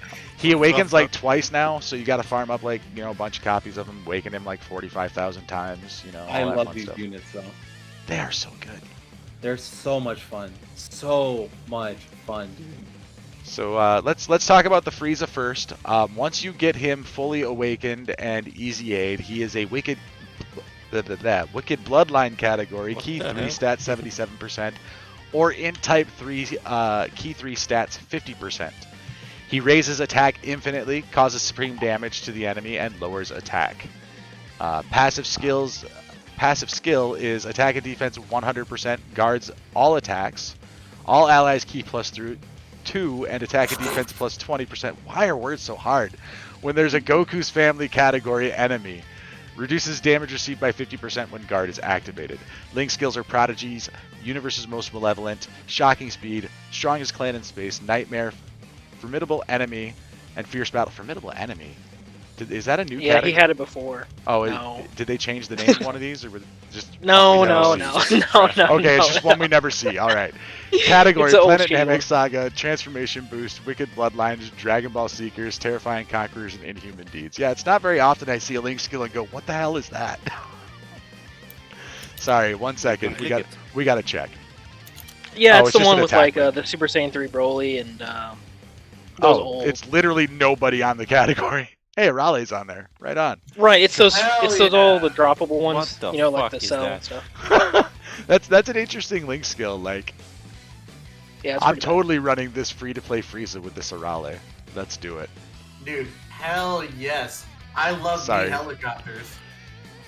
So, looking just at Frieza here, this unit came a long way from where he was at this point. bad. Oh, for sure. Yeah. I mean, we're talking about extreme damage is all he does on his super attack, and he has a high chance of attack plus 70% in his passive. Just a chance of that attack plus. Mhm. Like, he's dumb. Like, dumb good for a free-to-play unit. JMO, heap some praises upon the Emperor of the Universe for us. He is BRB at the moment. Of course he is, because I always do that. Tystra, you're up, buddy. Well, he's definitely good. I like the fact that he guards. This gave me a reason to actually go for that unit. Like, I'm a collector. I love collecting the cards more than anything, and I needed something to really push me to farm for this unit. Same with the AGL cooler that we're gonna get into. And I'm really glad that it's kind of giving me that reason and making me go again. There's always something to do in Dokkan. There's always something to get ready and all that. Like, this makes me think like I need to get all the other units ready to go, like the STR Vegito or the Buhan, the free-to-play Buhan that drops. You know, you never know what could happen now. So, but It's I like him exciting in the too, unit. isn't it? Yeah, it's very exciting. I like this unit in general, though. He does really good, and as a free-to-play unit, he's really good. Can't really say much else. Gotcha. What are your thoughts on this guy? Greatest free-to-play unit in the game. No, I'm just kidding. I mean, he's Free-to-play fun. Cumber would like to have a word or two. No, he's fun. I enjoy him a lot. You know, the stacking attack is great. You know, he's mainly made for like the legendary Goku event. Him and Cooler both just they completely destroy that. You know, that's pretty much where like they belong. And Frieza's fun. I mean, he's a great unit. I like how they've done better representation of different units in the game. Like, you know, we have Friezas for like Super Battle Road, we have Friezas for like Legendary Goku events, stuff like that. And I think they did a good job with these two EZAs, especially since like realistically you only need them one time, right? You just need to get them done for the LR Super Saiyan Goku EZA. It's cool that they actually made these units usable versus just kind of like this, you know, not so great. And I think they did. I think out of all the EZA units that you need for that one, I would probably say him and Cooler are my favorite from that. Like the Goku and Lord Slug ones are pretty decent, but they did a really good job with Frieza. Mm-hmm. Especially for a lot of people who can't beat like the legendary Goku event. Like they've made it in such a way now where like it's so like you could easily rock the, you know, Frieza and Cooler as a rotation and basically stomp it. So I'm glad that they're you know, not only are they giving us a power creep in terms of banner units, but they've actually have done a little power creep with free-to-play units now, and I think Dokkan's been doing a great job with that lately. Oh yeah, the last 18 months, easy, have been some of the best free-to-play content this game's ever seen as far as units. The EZAs have been insane too, dude. I mean, it's like, talking about LR Super Saiyan Goku's EZA, yeah, it's a lot of work to get them done, but all the units that you need to get done have EZAs. And for free-to-play players, if you get that done, you could make solid free-to-play teams. Like, you could rock that EZA area team in a lot of events. Because I forgot who's the leader for that, but one of them has, like, Extreme or all types. I forgot which unit. Cooler is all type, but it's There not we it's go. not a great all type, but yeah, he's an all type. Yeah, but, like, you know, it's just stuff like that. And then once you get the Goku done, guess what? There's your all type right there of 90%. Super 90%, 70% for Extreme, which is still so good. So I know that was a little, I guess went on a little tangent, but yeah, I just love talking about how great, Dokkan is with like the free-to-play stuff. That is something they're killing it with. Probably the most free-to-play friendly gacha game I've ever played. I can't say of all time because I haven't played every gacha game, but at least this one, comparing it to ones like Legends, Genshin Impact, a couple other games that I kind of mess around with, I feel like even if I'd spent no money in Dokkan ever, I would always be able to stay at least partially relevant because of the power of the free-to-play units lately. Oh my god, look at Jay Fanta, dude. Exactly. He's a buddy that I talk to a lot, and in terms of how far he's been able to take it, he hasn't been able to beat Extreme Super Battle. That is like where he's at. He was able to beat all the OG ones, so that's already crazy, right? You could beat all the OG Super Battle Roads. He's beaten a bunch of the category ones. He's gotten close with an Extreme one. I think it was Super STR that he got pretty close, but we're not there yet. But just the idea that you could beat Legendary Goku event, full free to play. You could beat all the Dragon Ball histories. No, that's a lot. You can't. No, because not all. You need like really specific units, but some of them you could. Yeah. Let me see what else. Super Battle Roads he's been able to clear. EZAs he's able to clear all of them with free to play units. Like, not many games give you that option, dude. It's pretty wild. Hasn't he done Ultimate Clash? Like every season of Ultimate Clash, he's been able to. No, he can't beat Jiren. Oh, he can't beat Jiren. Okay. No. He gets like pretty close. I think each one, like I think he always makes it to like the third level, but he cannot beat Jiren at all. Like that's like impossible. Yeah, not even remotely close. And that's like one of the only like steeps that he's not been able to cross yet. But for everything else, not many gacha games would do that. Like Bleach Brave Souls, for example, I was talking about earlier. The 4 stars in that game suck, right? Like you can't really use them. The free-to-play 5 stars they give you kind of suck. So, Fate Grand Order gives you pretty decent ones. So like you could definitely beat the game with 3 and 4 stars. But like Dokkan gives you like LRs for free. And honestly, if there's anybody like in the chat that are watching on Twitch or YouTube, if there's a gacha game that has this level of free-to-play friendliness, let us know, because I'm interested in seeing what other games actually capture what Dokkan does. I will say this, and I do. It feels like it's besides Genshin Impact. I talk about Danmachi a lot. Yeah. Yes. I will say this: the difference between Danmachi and Dokkan is I feel that Danmachi has always been very friendly to free-to-play, in the sense of it'll give you free multis and give you free units. But I will say when it comes to the free-to-play units and the growth between, let's say, year 2 to year 5 now for free-to-play, like, Dokkan has had the biggest improvement of free-to-play that I've seen in any other gacha game. Yep. Period. Like, Dokkan has taken it and gone, you know what? We need to make this a free-to-play friendly game. And I believe they truly have. Granted, of course, they're still going to have the gacha mechanics for, like, regular units, but as I tell people all the time that go, I don't want to play a gacha game that's going to force me to, spend money, you don't have to now with Dokkan. You really, really don't have to spend any money on Dokkan. Nope. I haven't spent money in the game for, like, a couple months, honestly, because of that, because I'm like, what's the point? For one, we get so much free-to-play currency, right? They do a pretty good job with that. And 2, it's like you don't really need to anymore. Yeah. Like there's no content in the game yet. Like I've gotten close to trying to no item Extreme Super Battle Roads now with like the current box I have, and I know it's doable. And then like we need some harder content. We definitely do need some harder content for all the new stuff. We need content first, so yeah, content first. Right. If there's a discussion on that later in this video, I'd love to talk about content, because content is not the greatest right now. Yeah. We're just all sitting here just trying to figure out how to get water out of stones so we don't, dehydrate from lack of content. See, that's the thing with me, Alec. I'm always thirsty. It should affect you more then. But anyway, yeah, so do we have any other thoughts on Frieza here before we jump over and cover Cooler really quick? We're kind of I'm pushing sorry. time. Totally... No, you're fine. I love getting sidetracked as much as the next guy, but we all know that YouTube doesn't like them 3-hour videos. Yep.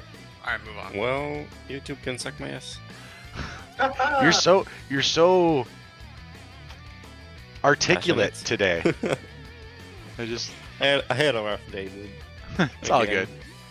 good. So jumping over to Cooler, guys, we've got this is a unit that you buy from the Baba Shop. So get up on that, grind your incredible gems. You might as well do it anyway while you're working on your link levels. No. When we awaken Extreme Z awaken this guy, he becomes an all types key plus 2 stats 50% lead. He infinitely raises his defense, causes supreme damage to the enemy, and lowers their defense. His passive skill is attack and defense plus 100%. Attacks effective against all types. All allies key plus 2, and all enemies attack and defense minus 20% when there's a Goku's family category enemy. And launches an additional attack that has a medium chance of becoming a super attack. Link's skills are Strongest Clan in Space, Thirst for Conquest, Cold Judgment, Brutal Beatdown, Nightmare, and Fierce Battle. Categories are Movie Bosses, Transformation Boost, Wicked Bloodline, Terrifying Conquerors, and Target Goku. Y'all know what I'm going to say. Infinitely raises defense. I love him already. Yeah, I like that way more than attack. I'll always like that more than attack. The only issue is his competition. STR Cooler. Well, if I'm going to walk into Legendary Goku, STR Cooler is going to take a seat because this Cooler or the Tech Cooler are going to take his place because that infinite stacking defense. Well, now it's the AGO cooler instead of the tech cooler. Or at least that's how I feel about it. Yeah, he's probably better. I haven't looked at the two of them side by side, but assuming that this one is a 140 EZA compared to the other one only being level 100, it's probably easy to say this one's better. Right, he doesn't even have an awakening time. Exactly. Yeah, it's not super fair. But It is absolutely. yeah, I don't know if the STR Cooler argument is valid. No offense. He's only been out twice, and super rare one to even have him, right? Like he was 3 literally out times. one time. By the way, 3 times. Oh, he's been 3 now? With the Halloween yeah, the banner. Halloween. Yeah, the Halloween. Oh, was the great. Halloween banner, that's right. Right, even though Well, most well, people nobody get saw summoned a on lot that. of people. Miss- I A lot I of summoned people on got that it for banner. free. Thank you. That's where I got my future Gohan. Same. If you Right. open the friends list right now, it's full of coolers. Yeah, That's what I'm yeah. gonna say. Now, like, there's a lot more. So, but yeah, I mean, you could still find a reason to run this cooler. Yeah, I just Yeah, don't yeah, found the yeah, that's what I'm OnlyFans. saying. Yeah, I'm so thinking like how this- I did it was I ran a metal cooler as the lead for the Wicked Bloodline, and then I brought a friend SDR cooler, and then I brought this guy on that same team. So you could do stuff like that. They just can't work together. Right. But there's ways of like working around it. Yeah. The Frieza is better though. That's what I'm gonna say. I feel in the sense of just overall ability, I think he's better, but it's just I'm in the same boat with Alec. Is that I love Now the that- defense. now that I'm actually getting smarter when it comes to like actually making teams and stat. Are work you and though? stuff. Dude, shut up. eat my ass. But Oh boy. but the infinite stacking defense is just a phenomenal thing to have, and I think that's kind of the drug. That's what's making me actually farm emeralds right now, is to get this cooler to where I can rainbow him and have him ready to go. You know, I mean- what should be fueling that is the fact that this guy's required for Prime Battle Goku's EZA. Yes. And that's not even enough to fuel me to do it. No. Poor JMO. I think it's good to point out that he also has attacks effective against all types, which I think is really slept on. Yeah. Yeah, there's Passive, not a whole lot of units like, that that's actually have really that ability. good. And it's not Not a lot. restricted. He's Yeah, I good. He's good. I give him that. I have the unit. I don't have him with dupes or anything like that, but I don't know if I really why? care to. I don't care. I don't know if I care at the moment to chase the dupes, which I should. I'll do it eventually. I'm just not motivated. I don't know why. I have to ask this: is this the first free-to-play unit that has attacks effective against all types? No. No. Doesn't the Strength Gogeta Gogeta? have that? Yeah. Yeah, Strength Gogeta has it. Does he? I'm gonna check Oh that. wait, yeah, The he movie does. Heroes one? Never mind. Yeah, he does. I forgot about that. You mean the one that you thought was the free-to-play one? Dude, stop! Stop! Okay. Get Stop. him. Stop! Just, No, that God, hurts. Just let's Gotcha. leave that one in the past. We can make fun of him about that later. It cuts so deep. I'm sure it Ty. does. I love you. So, No, you don't. but yeah, I think we're again looking at a couple of really solid units. They are obviously, like we just mentioned, both of these units are required for the Prime Battle Goku's EZA. Which, by the way, if you're interested in how that goes, we've got a guide for you. The Global Prep Guide, LR Prime Battle Goku, on the Global Gang Thank Podcast God. YouTube I channel. need one so bad. Well, it's there. We talk about everything you need. And again, I probably rant about Moon Nappa medals for longer than I probably should have. I'm gonna point this out. You did your intro this morning like you normally do, and I opened up this link and it was playing. I was confused as shit. I was not able to put 2 and 2 together. I opened all the tabs. That YouTube video is just playing, and you're opening your intro. I'm like, how is Alec like saying 2 sentences at once? I'm not. That's literally what I did this morning. I'm like, what the fuck is he doing? I'm just that damn good. Don't question my methods. Oh man. So I had one of those mornings. Right. Oh, it's weird seeing that the screen is paused on red and then our screen was red at the same time. Let's move away from that screen. That was bugging me. We're having a global gangception over here. So Very cool. that kind of wraps up everything that's kind of new and worth really talking about as far as updates. You guys do not want to miss out on these returning events, though. We've gone over these. We've talked about all the units. We've talked about everything, but these are just kind of remind you. The Gohan, I believe this is the one that transforms that we were talking about earlier. And the Spopovich that becomes Spopovich and Yamu are available from this event. Using a World Tournament team for the increased drops will make that easier. Evil Revive, the most fearsome Majin. This is the one where you farm the chocolates for the the Goku family units. But with this event returning, you should also see a refresh of these 2 Kais. So you're going to want to farm up your 35 chocolates for those couple of extra Kais there. What are they dropping? Chocolate. Chocolate. Showdown, the ultimate final battle. You can farm up these 3 units, the Hercule, the Goku, and the Oob that came out during the Worldwide Celebration. So if for some reason you're new to the game and you missed the Worldwide Celebration, you can jump in there and do that. Or if you're like me and you didn't farm up that 1 copy of Hercule, that because he has a different name, you can do that now too. Yay. And that moves us into what is ending in the next 3 days. So 3 Extreme Z battles are leaving. We've got Super 17, Beerus, and Super Saiyan 3 Gotenks all going away in 2 days, 11 hours from right now. You guys can watch the countdown live on your screen. The Extreme Z area for the Android Cell Saga, the Dragon Ball GT Ultimate Android Saga, the Giru event, and then all of the ones from the Gohan and Cell, what was that, the 300 million download celebration? So the Androids in Action, the Mysterious Monster Cell, and the Cell games are all leaving within the next couple of days, the next 2.5 days. So if you have anything you need from any of those, make sure you jump in there. And just as a reminder, the Androids in Action has one of the best training location items you can get your hands on. So do it. This Gravity Chamber 300 Do gives it. you 40,000 XP per training partner or training item and guarantees a ×2 success. So this, you guys are going to want to jump on these and farm the crap out of these. They're great if you're power leveling characters. Does that have a category boost? I can't remember. I think it's Majin Saga. I think or Majin it's Buu Saga? Or not Majin Buu Saga. Androids. Cell Saga. Straight up androids. Oh really? Yep. And you can do Androids a lot with slash androids. Cell Saga, right? It's a Cell Saga. So there's a lot of androids you can use, a lot of LR androids you can throw onto a team too. Yeah. So I think actually you're one off of a full LR team. So yeah.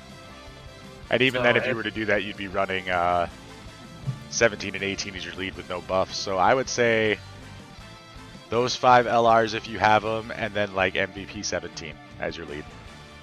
well, Wait. I mean, Wait, What hold about on. You the can run Excel? incels and Yeah, you could use incel as your lead for the most part because most Yeah. of those are all You do Android full- cell Oh, I have all, a yeah, all full these guys are LR Android too. Cell Saga, so you could do that and then throw Yeah. another character from that on there. You could find throw Int Bojack on there, then you could have a full LR team, even though he doesn't count as an Android.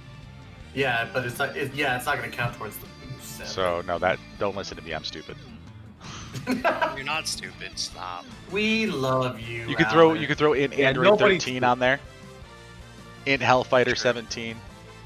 The Int Cell from GT you could throw on there. Max.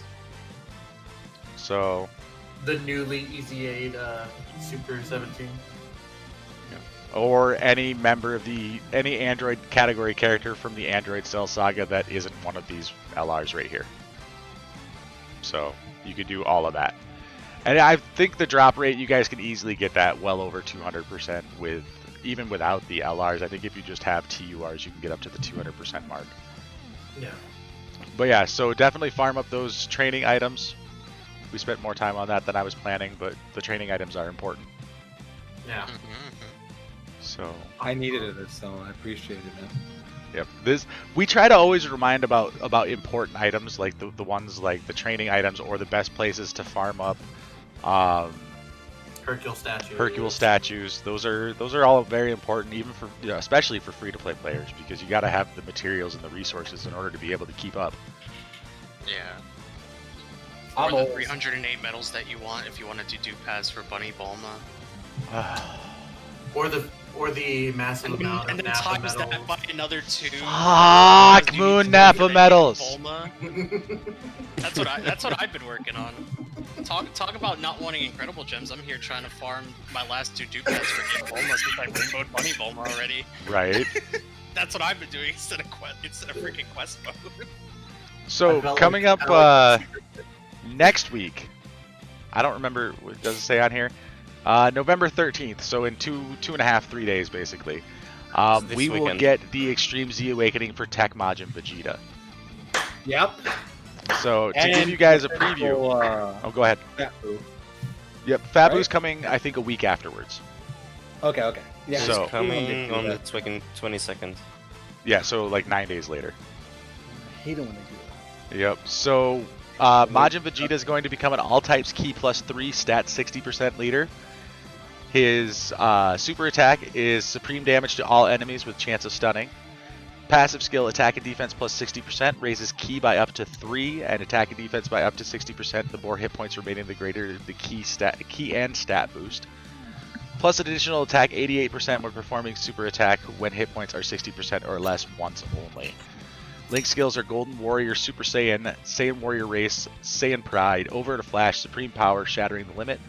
Categories are Resurrected Warrior, Majin Buu Saga, Pure Saiyans, Vegeta's Family, Worthy Rivals, Super Saiyan 2, Final Trump Card, and Desperate Struggle.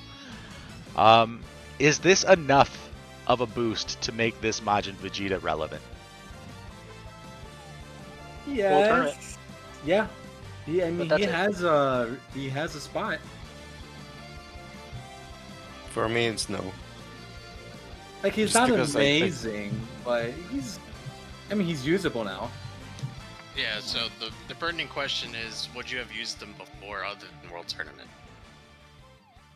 No, and I probably wouldn't use him now except for World Tournament. I don't use him now either, yeah. Yeah. Yeah, I don't think he's better than STR on a regular team, Oh Yeah. no. No. or even the LR. Bro. I mean, the LR just The LR is He so gets- underwhelming these days. He's not aged well at all. People Alright. hate on the LR so much. I like him, to be honest. I like him too. I don't have It's him, just but cool. Oh no, don't get me wrong. I love it, and I love what they did with his 12 key. Why didn't they do something with Yeah. his 18 key? Who fucking knows? But the 12 key looks amazing now, and I love the art on the agility LR Majin Vegeta. But The attack one looks good too, to be honest. I don't know. It's hard for me to look at any Majin Vegeta other than the strength one. Same. Alright, so let's ask the second question. Compared to what he was before, do they still hold true that after EZAs they are better than what they were? Oh yeah, Oh, yeah. absolutely. oh, So- for sure. I mean, he's Like- crap-tastic. So Like- it's still I like that. So I mean, Like if you Ty had to have do a him- whole YouTube thing about save the unit for this guy. So that's what sucks is now that I haven't actually released that video, it's become null and void. So I gotta find a new unit to do that for. Well, there's plenty. Oh, there are plenty, but yeah, it was this whole video about the Save the Unit Foundation. It was the first episode was gonna be Tech Majin Vegeta. We were gonna have the In the Arms of an Angel playing in the background. Just looking to get demonetized instantly. we were gonna still do that and then just talk about how they've destroyed EZA. yeah. So you But can it still was- do it. It was gonna be funny, but now it's kind of like done, and I'm like, fuck, now I gotta find a new unit because Do like Tech Pycon or something. Tech He's real bad. Tech Pycon, Tech Tapion, you know, any of those units would be good. But I thought the, you know, at least with him having an EZA, like he's better. I didn't expect much. I don't expect much from those older units, only because the fact that, you know, we have so many units that are much better now. I'm in the same boat as these guys. I don't even think I'd use them for World Tournament, to be honest. No, you really don't. Because I already have, you know, Broly triplets with Krillin and then, you know, Jacko Supports. and... Yeah, Jacko I and would Johnson, use this Majin Vegeta over the Agility Majin Vegeta for World Tournament because there's a Oh, for difference sure. between trying to get a 12 key and an 18 key Yeah, for AoE. yeah. Mhm. Like, well, I mean- yeah, if you're going with if your main AoE is Majin Vegeta, then yes, I would say go If your with main that. AoE is Majin Vegeta, I feel sorry for your World Tournament run. Mean. Right. But I think it's important to say though that because we're trying to compare him with like every unit period, we should Right, probably yeah. try to compare him with other hero extermination event units that have gotten their EZA, right? Like the Gokus and stuff. Piccolo. Like they didn't really go up that much. No, you know, no, like, it just he's properly slightly in better line with than how they were. these units should awaken, I think. Like Right. Now- these free-to-play awakenings, even though these aren't free-to-play units, Right. the free-to-play event awakenings. I think he definitely fits in line with the way they've been doing that. I feel like that's a consistent thing for sure. And as far as that goes, I agree with you. Like when you look at him that way, for the class of unit that he came out of, he's significantly better than he was. And I think again we're kind of getting caught up in the fact that there's 3 other units with this name that do things Right. slightly better than him. Right. Well, yeah, I'm not saying that the EZA is bad. I'm just saying in general for my usage. I understand that other people are going to be using it, but like, you know, overall he's a decent unit. Like, I'm not saying he's not. It's just for me, I'm not going to use Tystra, the king of I'm not mad, I'm just disappointed. it. I'm not even disappointed. I'm really not. I think You're it's just happy good. to be here, Tom. I'm just happy to be here, Tom. It took us a There while you to go. get to that one too. Yeah. It did. I had to force that one.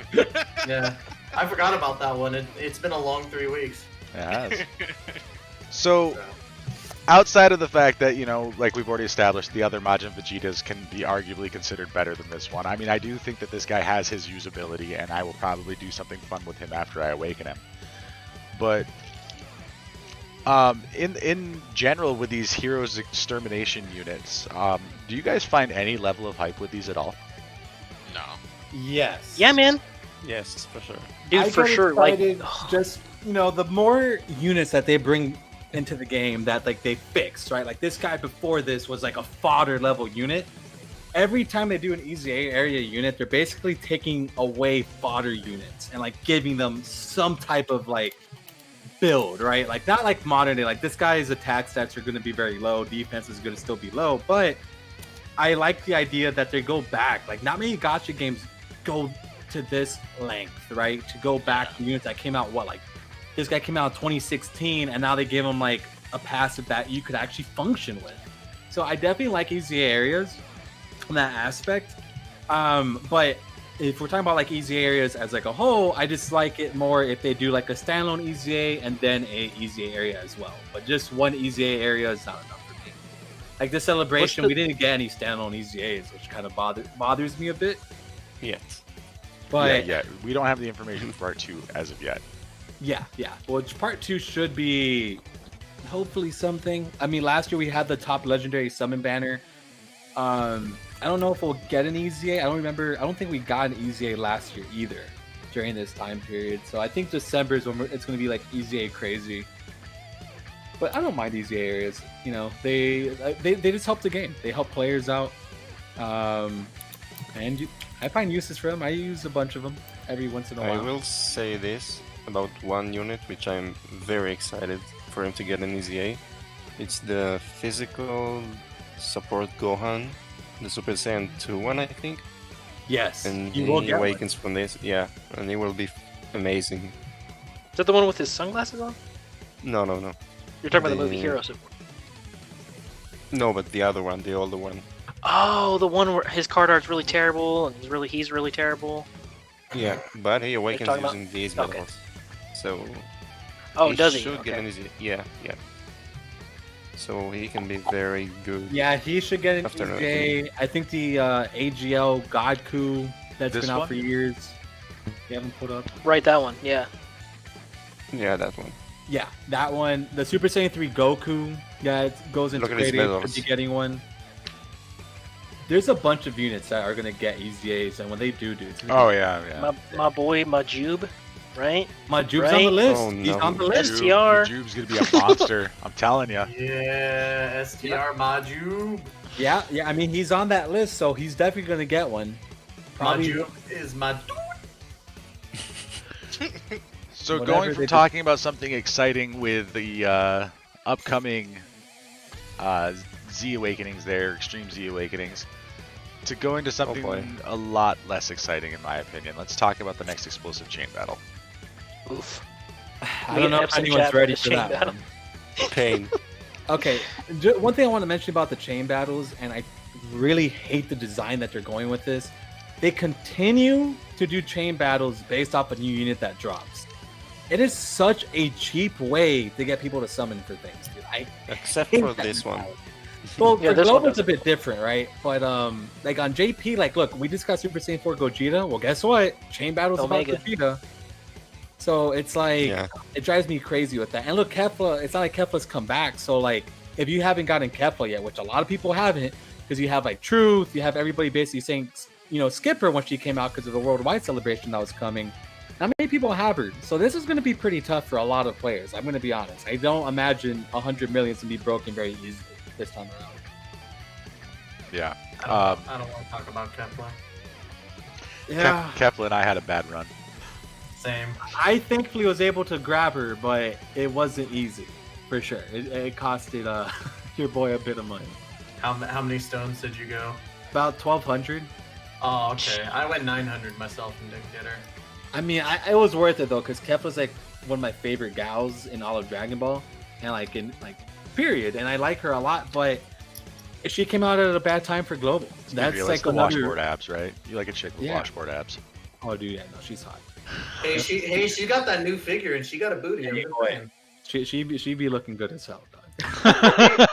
See, I like Gacha. Gacha, we need to hang out more. I went Truth every time he mentioned. He's like, yeah, I'll eat her. I was like, yeah, 100%. Yeah, there we go. So yeah, we're gonna get Tystra and Gacha to do Peppy Gal's limited battle road. Ooh, let's do it. I am that one plenty of times with Kefla. He's gonna kick my ass because of the Kefla, but okay. I love her, dude. But you know, a lot of people skipped, which was a smart thing to do because you know Vegito and Buhan are like top 3 in the game right now, so it was a good play. But for like events like this now, if you guys didn't get her, well, it's gonna be kind of tough. Unfortunately. Yeah, I mean that's an argument for sure. But I don't think they give a shit. No, they don't. Like That's this, I think Chain Battle is designed for whales. They don't give a fuck about free-to-play players in this event.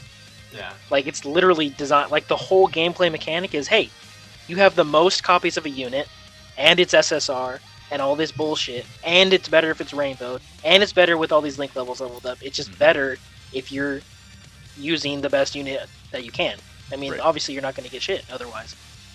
And unfortunately, that's Dokkan's take. That's what they had the option to make it more accessible to everyone, and they decided, fuck you. You have all this other shit you can do free to play. This one, not so much. Right, and I'm actually perfectly okay with that. I'm perfectly okay with there being a whale mode. I want said whale mode to be dependent upon what I've put into the game, not what my friends list has put into the game. True. That's a good point. Yeah. But that's also an advantage if you have like a shitty box, but you have whale friends. It's, you know, That's what's True. carrying All you have to have is 3 units. That's it. Yeah. yeah. This is true. You just have to have 3 specific units that are decently set up, Yeah. and you have to have 80 friends that have 14,000 copies of every unit. So my advice to basically anyone, what I do Ready. for every chain battle before I started like doing the YouTube stuff was basically like just go on Reddit, go on the Facebook groups, go on Twitter, and find friends specifically for it. And that's how I've been able to hit top. I don't grind enough to hit top. Like the first one I got 1%, and then all the other ones I've hit like 2. Just find, just look. You gotta search for them. You gotta search for them each time a couple days before, and get those guys in your bot, like in your friends list, because that's the only way you can do it. Honestly. Don't forget, there is a friend finder over on the DBZ space. You can check it out. Let's say you're looking for Kefla. You Yeah. can Shout come out in to here. DBZ You can space. find your girl Kefla. You can hit search. Look at all these people running Kefla. I mean, Yep. there's Oh, man. plenty of ways to find Kefla. Yeah, Google Images. I mean, the DBZ Space Friend Finder does not get nearly the love it deserves, and everybody and their brother should be using it. We're not affiliated in any way, shape, or form with DBZ Space, but I love this website, just like I love the link skill thing that Trevor shared with us. So yeah, if I get the chance to pimp these out, I'm going to. Sorry, what was that? If DBC sees this podcast, go ahead and give a brand deal over to the Global Gang podcast. Yes. Yeah. It's a brand deal Please. going with DBC's face. Right. But yeah, guys, this Yeah, tool is that guy's great. around for that. It doesn't matter what you're looking for. Like, hold on, let me find him. You guys know Unless who I'm it's looking drugs. for, right? Tystra. Here he is. Here you go. Here you go. Ready? Look at the people running physical Boda Magetta as their leader. You can find literally anybody, except for maybe. The last time I did this, we couldn't find a strength hit. No, Yep, Alex, nobody's running strength hit. Yeah, it's hard to find 50% support friends, unfortunately. So, but there are I can do it. 1,022,000 active accounts being shared. Well, maybe not active accounts, but accounts being shared. And that's the other thing. You go through here and you look, you find a unit that you want as your friend. You can even see when they were last on. Last login, November 11th. Or, sorry, September 11th. This Okay, guy, November last 11th, login was November 8th. So you can see when they logged in, you can see their percentage, you can see what their skill levels are. So it's great if you want to be really selective and you need something specific. Yeah. What if I get rejected though? Well, I mean, I guess get good. Yeah, that's a good way of putting it. So anyway, moving on from that. The chain battle itself, where was that? I lost it. Yeah, this is. That's how our minds work. There it is. There it is. I had to find it. I had to find it. In a couple minutes. So, chain battle. Namor, you've done more research on the chain battles than I have. What is the yeah. ideal setup for this upcoming chain battle? Who do you want as your attacker? Who do you want as your connectors? And what is the team you're looking for? Well, there are a few options, but it's mainly the girls, the Universe 6 girls. And for the villains, actually, there's something special about this one specifically this season, because there are not many tournament of power villains. And for that reason, people still used Cell over on JP during this season. So I do expect the same thing to happen again for Global. But the main thing about finding friends is LRK and Caulifla, easily. And that's all, I think. and it's a lot of RNG, and it sucks, but it's still free stuff and some content, I guess. So I like it. At least it's something to do 5 times a day, right? Yeah. And it's not like it takes a lot of time to do it. It It's really like, doesn't. what, a minute for each run, 5 minutes out of your day just to do it. Right. It sucks because of you not getting the top spot, but at the same time, you still get a decent amount of rewards from it. I honestly don't care about the top spot. As long as I complete all the missions, that's all I care about.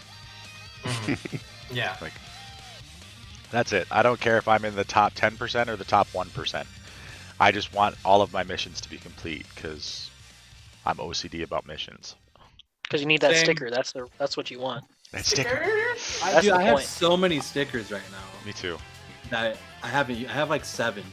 You should just like do a stream one day, Gacha, and just like hang out and talk to people and be like, okay, chat, vote for what I put my sticker on. I thought about doing something like that, but I'm scared that one day they're gonna drop some type of Kill Khalifa unit that I need a sticker for. So I like to keep them for the just Right. Gotcha, we definitely need to hang out more. That just Yeah. confirmed it. Thank you. I'm always down. Somebody who gets me! Dude, I love get them. you. I get you to the point that I make fun of you, but I get you. Oh, man. But yeah, that's kind of where I'm at right now. I might spend like a couple of my stickers, but ultimately I know I'm saving 1 sticker for Kefla and then any other stickers that I can for the other girls if they drop. Or if they finally drop my 170% Pepe Gal Lead Chile, then I'll be happy. Oh my god, I would infinitely nut to something like that. There we go. I love, dude. Chile is so bad, dude. Exactly. Oh, I love where this podcast is going. We're diving into the deep realm. All right. So if you guys do have questions on the chain battle as it comes up, you can ask us on the Discord. We will, as like always, have our high score section. You guys can post your high scores, share what teams you're using to try to help everybody else get a better idea of what's going on. And we will, of course, cover those results, your guys' high scores, on whatever appropriate episode of the podcast that's going to end up being. Probably And next Tuesday. while we're in Discord, please react to my fucking post.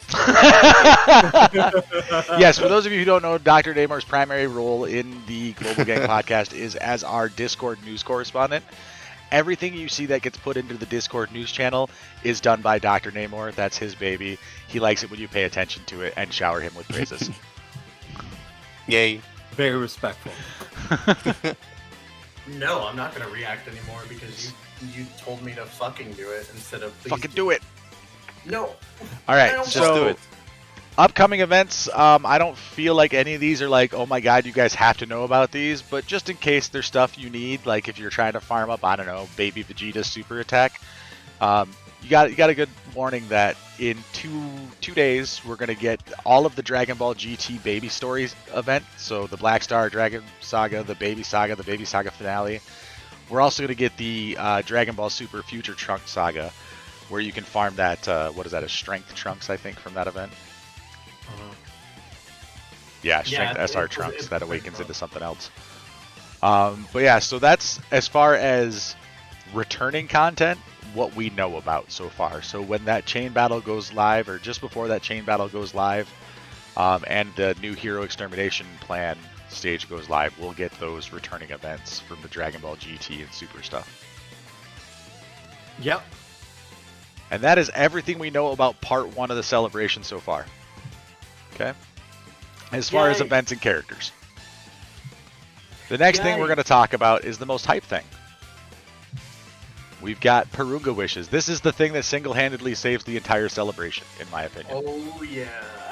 Like, because this is an incredible lackluster celebration where we only get one new event revamp that came from Kefla's celebration, but everything that came with this celebration from JP, we already got before this celebration hit global. So Porunga Wishes are the only thing that really saves this for me, I think. What do you guys think? And wish strips too. The 77 units. For me. Oh, yeah. Yeah, I agree. Basically, this celebration, I went from having none of the physical GT Frieza to now only need one copy of the physical GT Frieza. So the wish strips are cool. I'm happy that we got Porunga finally after so long. It's been a long time since we've had, It is. you know, the Been a wish. year? Yeah, it's been a long time. Like Yeah, it has. third year we had like what 3 times where we had Porunga wishes, and then 2 or last 3 year times that year, yeah. and then last year I think we only had 1. It's And on the screen right now. The listing of them. Oh yeah. Yeah, because we had the 3rd anniversary, then the Tanabata, and then the 250 million download celebration all had those. And then Thank You Celebration 2018, and then in 2019. So yeah. When they first brought them out, they brought them out and had them here quite a bit, and I think they realized that was a bad idea because this is one of the best things they've ever given us. Yeah. Like, It's phenomenal, and I'm just really glad that it's back. Now I can get some more potential orbs. now, for those of you who are not familiar with how these work, these Porunga wishes, there is an activity you have to complete in-game. There is a clue given to you by Porunga if you go into the Dragon Ball radar thing. He will give you a clue. That clue tells you basically what you're supposed to do or gives you an idea of what you're supposed to do. Then you go do it and you get the ball. 1 ball is available each day. You do not have to collect them on the days they come out. You can wait until all of them are available and do all, 14 challenges? Because we get 2 rounds of these. You can do all 14 challenges on the same day after they're all out to get all of the balls. So we're going to go through each week because we already know, thanks to the power of data mining, what all of the requirements are for these balls. So, And also this was on JP. Yep, because they were on JP. Let's see here. So this started off on November 6th. You had to use a Thank You Celebration gift card number 3, which we all got for free on the 6th. On the 7th, they wanted you to clear the Dokkan Punch machine 1 time. You didn't have to break any records or anything. You just had to go through and complete the stage. On the 8th, it was consume 77 stamina. Yesterday's was, or no, the 9th, right, which was not technically yesterday because yesterday's was the 77. It's because they have it based off of different time zones on my screen. That's why the dates are different. But anyway, we had to collect 7 physical key spheres and clear a stage. Yesterday's was 77,777 Zenny from a stage. No, that's today. I could have swore I got that last night.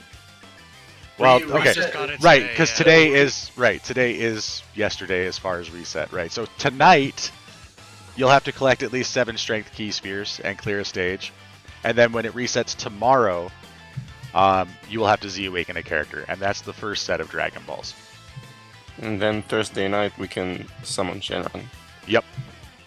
And then starting on Friday the 13th, is it Friday? Oh my God, Friday the 13th. Yeah, it is. Uh-oh. Gonna have to watch some Jason movies in Discord with JMO. Hmm? Alright. Gotta love Friday the 13th movies. I want to watch Jason X where he beats the girls to death inside the sleeping bags. Whoa. We can do that. That's Jason awesome. X is probably I love horror Jason X movies. is probably my favorite one, dude. So It's crazy. here's the weird part. Here's the weird part that you bring that up. I'm a Michael Myers head. All right. Yep. Like Same. I do not like Jason whatsoever. Yes, you do. I do not. You like Jason X. I know you do. Everybody who likes cheesy horror loves Jason X. Well, yeah, Jason X, yeah, but I consider that their best one because It's because it is. I didn't care. I didn't care for any of the other Jasons. Like I watched back, so I don't want to try to take up too much time. This has nothing to do with Dokkan. All of all of October, I watched a lot of Nightmare on Elm Street, and I'm like, why did I ever watch Friday the 13th? Because like literally, I hate the kills in Friday the 13th. Like the pausing of like when the kill happens to just fading into nothing is like stupid.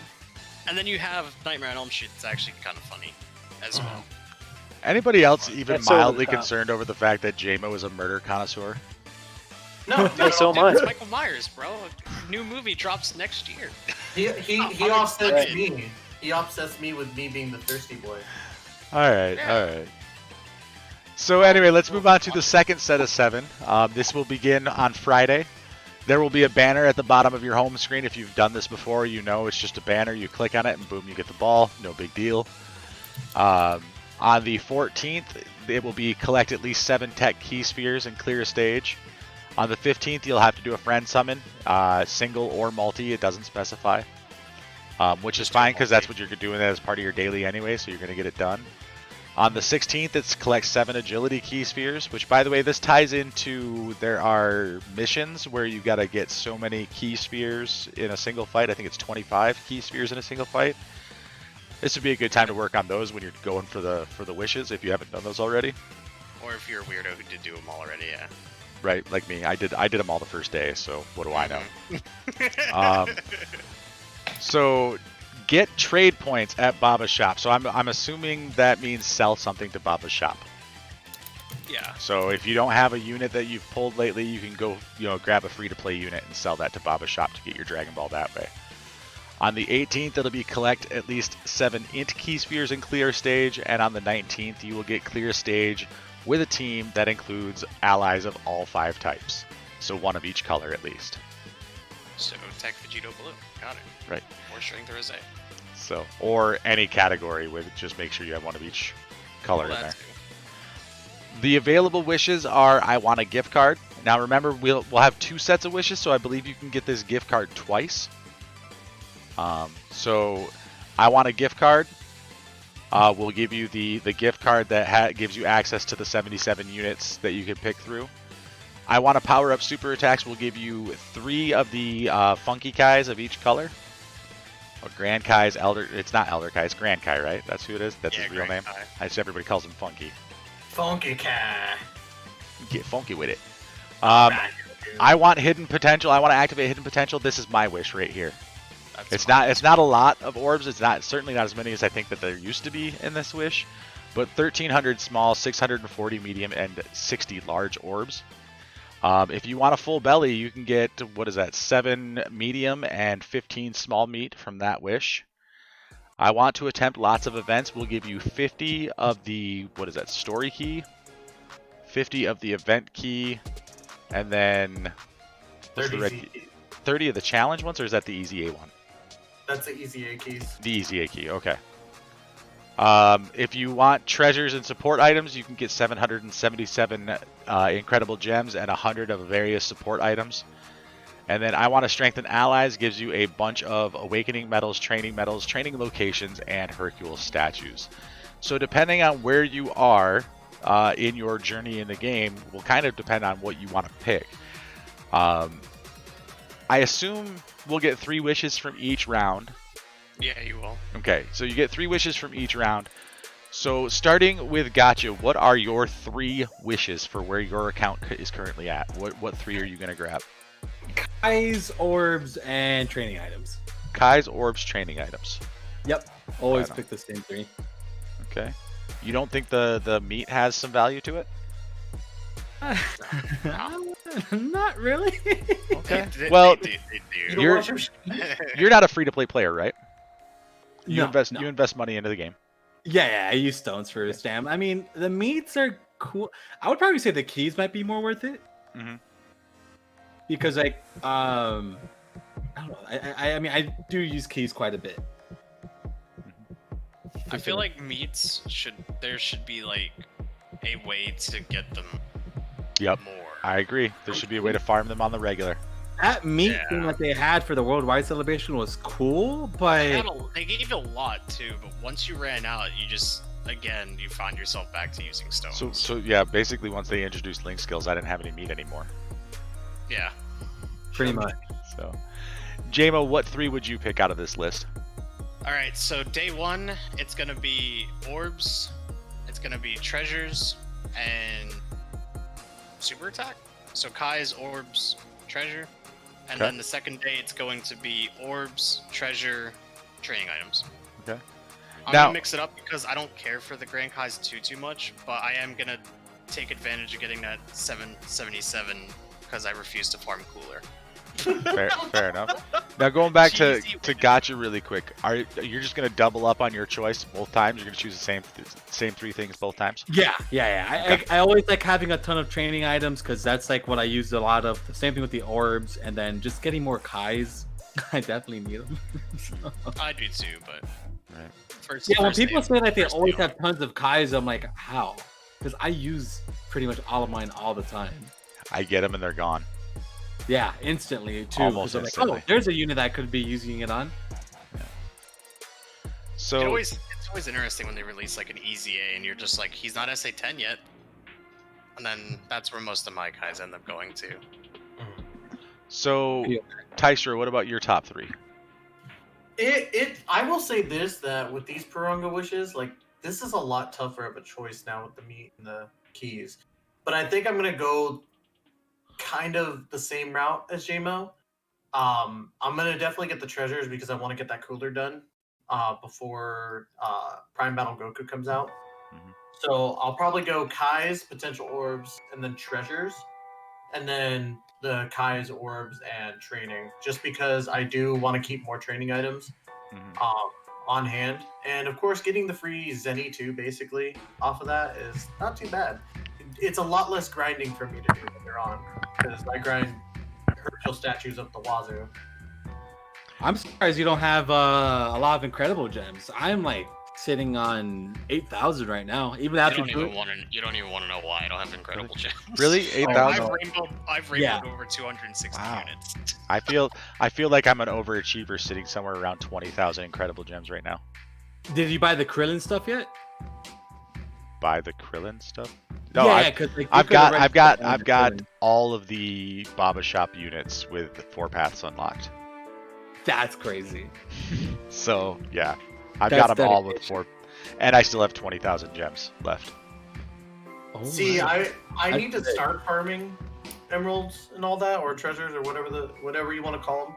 Like, that's what I was asking Gems. Alec yesterday. Was, what's the best way to farm it? Because I do want to start working on link leveling. Okay. Like, I can't put it off anymore, So and just I do also need gems. So really next time. quickly, so we have it on record, either through the archive or when we make a clip of this on YouTube. If you guys are interested in the best ways to get incredible gems, my favorite stage is stage 24/7. The middle row can spawn Pilaf and Launch at the same time, sometimes separately, sometimes at the same time. And the top row has 3 treasure pads. You get a 6, a 5, and a 6. You can hit all 3 treasure pads, and Super 17 at the end can drop up to 3 treasures. So I've gotten, with the boost, over 30 in one run before. So I think 24/7 is the best place to farm gems. However, you brought up link leveling. Link leveling's 23/8, and you can shift and try to pick up orbs and stuff like the little pads. If you're lucky, if your rolls are with you, you can grab those. Or if your paths are good and you can have, if you're really focusing on gems, you can go try to grab a Pilaf or a Launch in that one as well. But as far as straight up how many gems can I get per hour, or how can I get the most gems per hour, I think it's stage 24/7 on Z-Hard. Where And you grind it 24/7. basically, Yeah. so I understand that not everybody link levels strange teams. Shout out to Dragon Ball AG YouTube chat. But it's not about just strange teams, though. I mean, like, if you're working on your cell team or you're working on some meta team, 23/8 is the best place to go for link leveling, but 24/7 is the best place to go for gems per hour. So, not saying you won't get gems at 23/8, because you will. I mean, because I farmed link levels for 6 weeks straight, and this is how I'm sitting at like a surplus of 20,000 gems right now. So. You just dominate mirrors. if it was an option, I might actually. So Namor, what are your top 3 choices?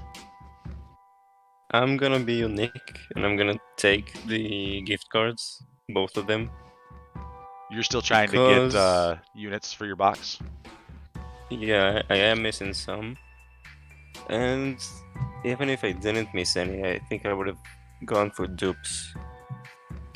But other than that, I'm not gonna go for orbs because I'm not aware. I don't have enough units to actually spend orbs on.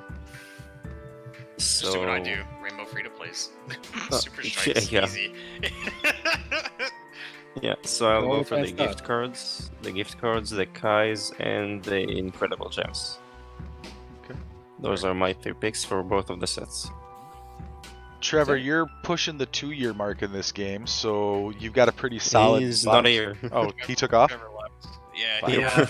he had a meeting. Oh, my bad. So we won't ever know what Trevor's gonna do. Oh, my whole life is a sham. No, I'm kidding. So I guess that just leaves me. What I'm gonna pick, I have no freaking idea. I know I'm taking the orbs and I know I'm taking the Kais. You know, because those are things that I'm always needing. Even if I have every unit available in the game right now, rainbowed and maxed out for super attack, I'm always going to need more of those because there's always going to be another unit that comes out. There's always going to be another, set of units that are coming. There's always something new. So I say orbs and Kais, unless of course you're one of those people who's sitting on a box of like 590,000 Kais, in which case use the damn things. Yeah. But I might actually go for meat or keys. Because, I definitely don't need the treasures. I have at least one copy of every unit now from the gift cards. And all of those units are basically unfeatured SSRs that I can get at any time. And none of them are like, oh my god, they're so good, I absolutely need them right now. So I think guaranteed I'm going to do Kais, I'm going to do orbs, and then it comes down to maybe I'll do keys one week and meat the next, just so I can kind of split the difference. But I think those are the ones that I'm thinking of. Do you not use stones though for stamina? Do I use stones for stamina? You're damn right I use stones for stamina. Then what's the point in meat? So I don't use stones. But you're gonna use them anyway. Right, but this is more stamina refreshing that I get to do for free that doesn't cost me any money. This is more link levels that I can grind without putting money into the game. Okay, go and beat that meat, dude. Got it. Same with keys. Yeah! Except for keys aren't nut. as good for link leveling because there's not as many story stages that have higher costs with multiple enemies in them. So I think if you're looking strictly from a link leveling perspective, we are definitely going to be looking at meat if you're looking strictly at link leveling. And What?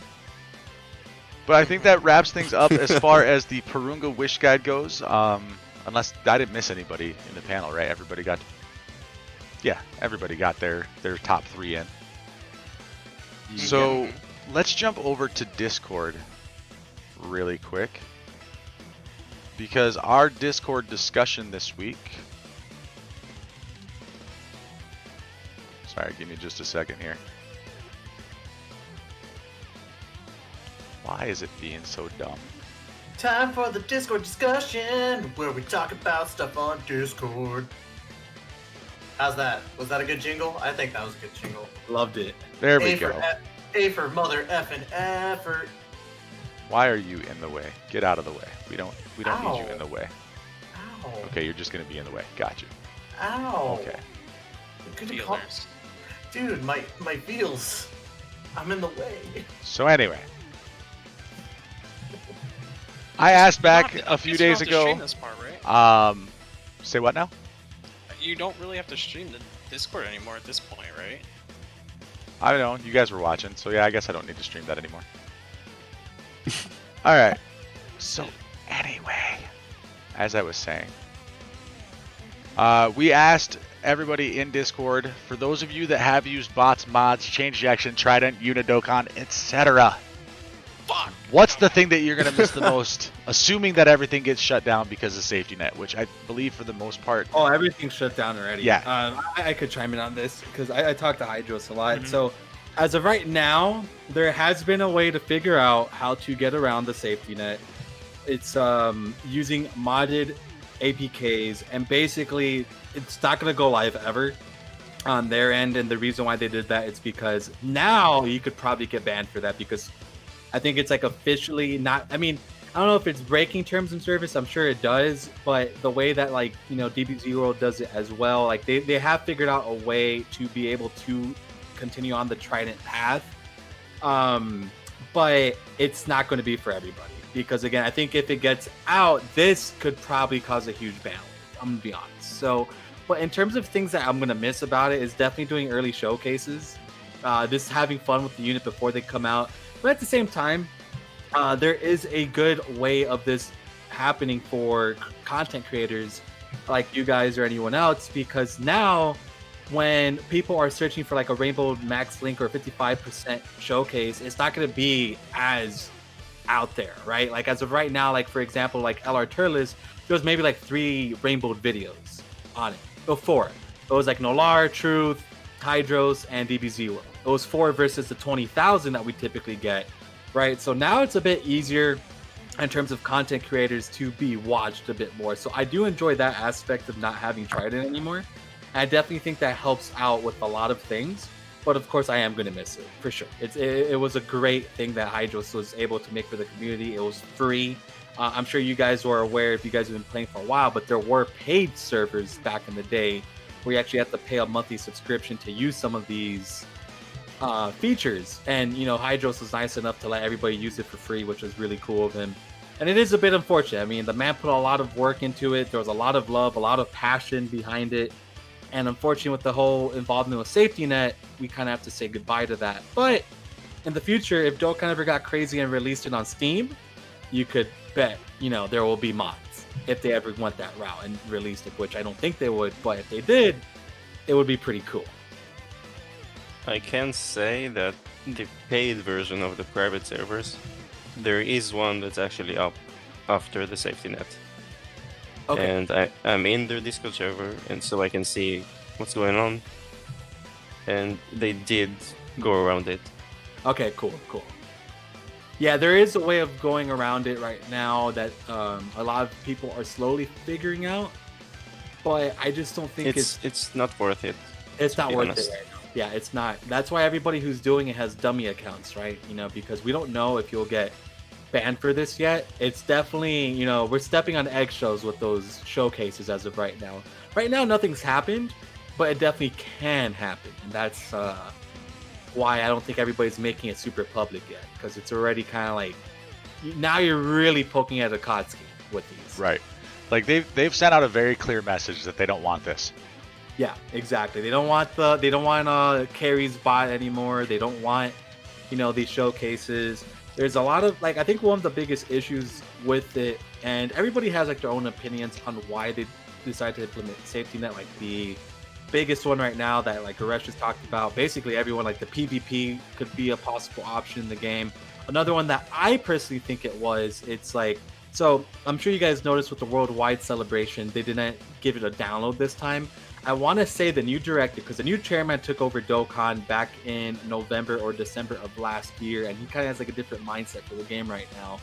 And I want to say he probably looked at the amount of people that actually played the game every day and probably saw, we don't know how many millions of accounts are from Carrie's bot, right? They could just be like, there could be a ton of dead accounts just sitting there and that downloads. And I want to say that's why they decided to switch it, because I want to say there is a huge amount of dead accounts in Dokkan from those rerolls, from giveaways, from all that. And that's my personal opinion, that I think the botted accounts are actually the main reason for this. It's not the actual modes. Right. Yes. No, so what you're saying is they didn't want to go from the 300 million download celebration to the 950,000 or 950 million download celebration in a year, because that's probably what happened if you really count each individual account that was made because of bots. Yes, just tons of bots. So like it kind of, we don't even really know if there's actually 350 million players, right? I mean, there's so many botted accounts, so many rerolls. You know, even like in the carry bot system, I know a bunch of guys that actually have tens of 20s to hundreds of accounts sitting in there that they can't get access to anymore because carry closed it down. So we can only imagine how many IDs are in the game that are dead IDs. And to me, that seemed like a probable cause to implement safety net, because they're trying to figure out, okay, well, who's actually playing the game? Right. Yeah. For me, that's how I see it. Because like there's so many accounts, so many rerolls, you know, so many channels that just primarily do that, right? And like the giveaways and the stuff like that. So I want to say that was probably in mind, or it's just going to be PvP. I think it's like one of those two as of right now. It's what they're looking at. So, did you have any experience with using like Trident or Unidokkan or any of that? Yeah. I used Trident a bunch of times. Real easy, super. One of the easiest things that you could use, especially with the Ghost update. That's what made it so unfortunate when Hydros got that Ghost update live, which basically what Ghost was every single unit in the game was rainbowed and max level 10 links. And you were actually able to implement your Dokkan account, like your normal Dokkan account, with that update in mind. As like how you made it was the first box, right, that you have in your Dokkan spaces, you could use normal units. Every box after that was basically like you could use Trident stuff. And yes, Hazink is correct. I was very sad when Trident was dead because it was just fun, dude. Like a new unit drops, you don't have to wait till Truth uploaded a video. You could do it yourself and watch it. And it's something that I do miss. And that's one thing that I hope Dokkan does, right? There's a lot of gacha games that do this now, like Genshin being one of them. If Dokkan implemented a system where we could actually test run the unit, right? Let's say like 30 seconds, like Bleach Brave Souls does it, or Genshin, where we could test play the new units instead of just watching their super attacks from the summoning menu, it would have been so much better. I wouldn't care for Trident if we're able to do that, but we can't see a unit in action till, Truth or Hydros now or DBZ World uploads a video, right? Right. Yeah. So I wish down the line Dokkan sees that, like the reason why Hydros made Trident, why we have private servers, because no other gacha games does this, by the way. This is like one of the only ones that had like a Trident. So I would love it at some point for them to just implement a feature where we could test play a unit for like a minute or two. It's it would help us out so much, and people wouldn't want to mod anymore if everybody has an option to do that, right? So I don't know. Right now, Dokkan's in a weird headspace. This new director has a lot of different things envisioned. Right now, his biggest envision was the partner super attack, which we saw. That's definitely something he's bagging in on, which is a bit odd. But in terms of like everything else, I don't know. This guy just has a way different direction than the previous director had. Yeah, partner super attacks to me are completely underwhelming. Same. So It was a complete L. Yeah, Absolutely. It's so odd that he just like, for him, this is like his big thing. This is like, okay, this is where the game needs to go. But it's not that great. No, it's just another super attack. Yeah, exactly. All right, so my pixels changed for one attack. Yay. and then, like I said, you go back on the Gotenks event and watch you get supered by tech Gotenks. Use LR Gogeta or LR Vegeta, you'll see how bad the animation is. Exactly. The sprites are so bad, dude. So as far as what folks are going to be missing, Rujo says being able to use the standard animation and enhance color clarity settings without it destroying my phone's battery life. I think this is more in relation to when the update came out on JP, there were a bunch of issues with it. The one that brought safety net caused lagging and battery issues on JP. I know we've got some lag on global, but I haven't heard any widespread reports about battery issues. Have you guys? No. It's only been lag for me between like certain things, which has been kind of ticking me off because like I'll sit there and I'll try to get to the screen I need to get to where it was instant before, and now it just takes like 30 seconds for it to stop loading. And I'm like, What is going on? That's happened to me too, where the main menu of the game would sit on an endless loading screen for about like 30 seconds to a minute before finally loading anything. Yeah. Like you couldn't click on anything else until the banners. Like, so you know how you have to click on the thing to get the Dragon Ball for Porunga? Yeah. If none of those loaded, you couldn't touch the menu. Yep, I've had that problem a couple times since this update kicked in. So I've had zero issue, but I actually play on BlueStacks, so that's kind of, I think, why. Because I've heard a lot of people are having issues with like the loading time. Like, I'm not sure if any of you guys play JP, but JP's like a dumpster fire right now in terms of loading, and the game just constantly kills itself pretty much over on their end. I don't think the global update was as bad. I want to say that extra maintenance we got helped, which I don't think JP ever got an extra maintenance for a safety net. But that's a good question for you guys. Sorry, I definitely want to get your opinions on this.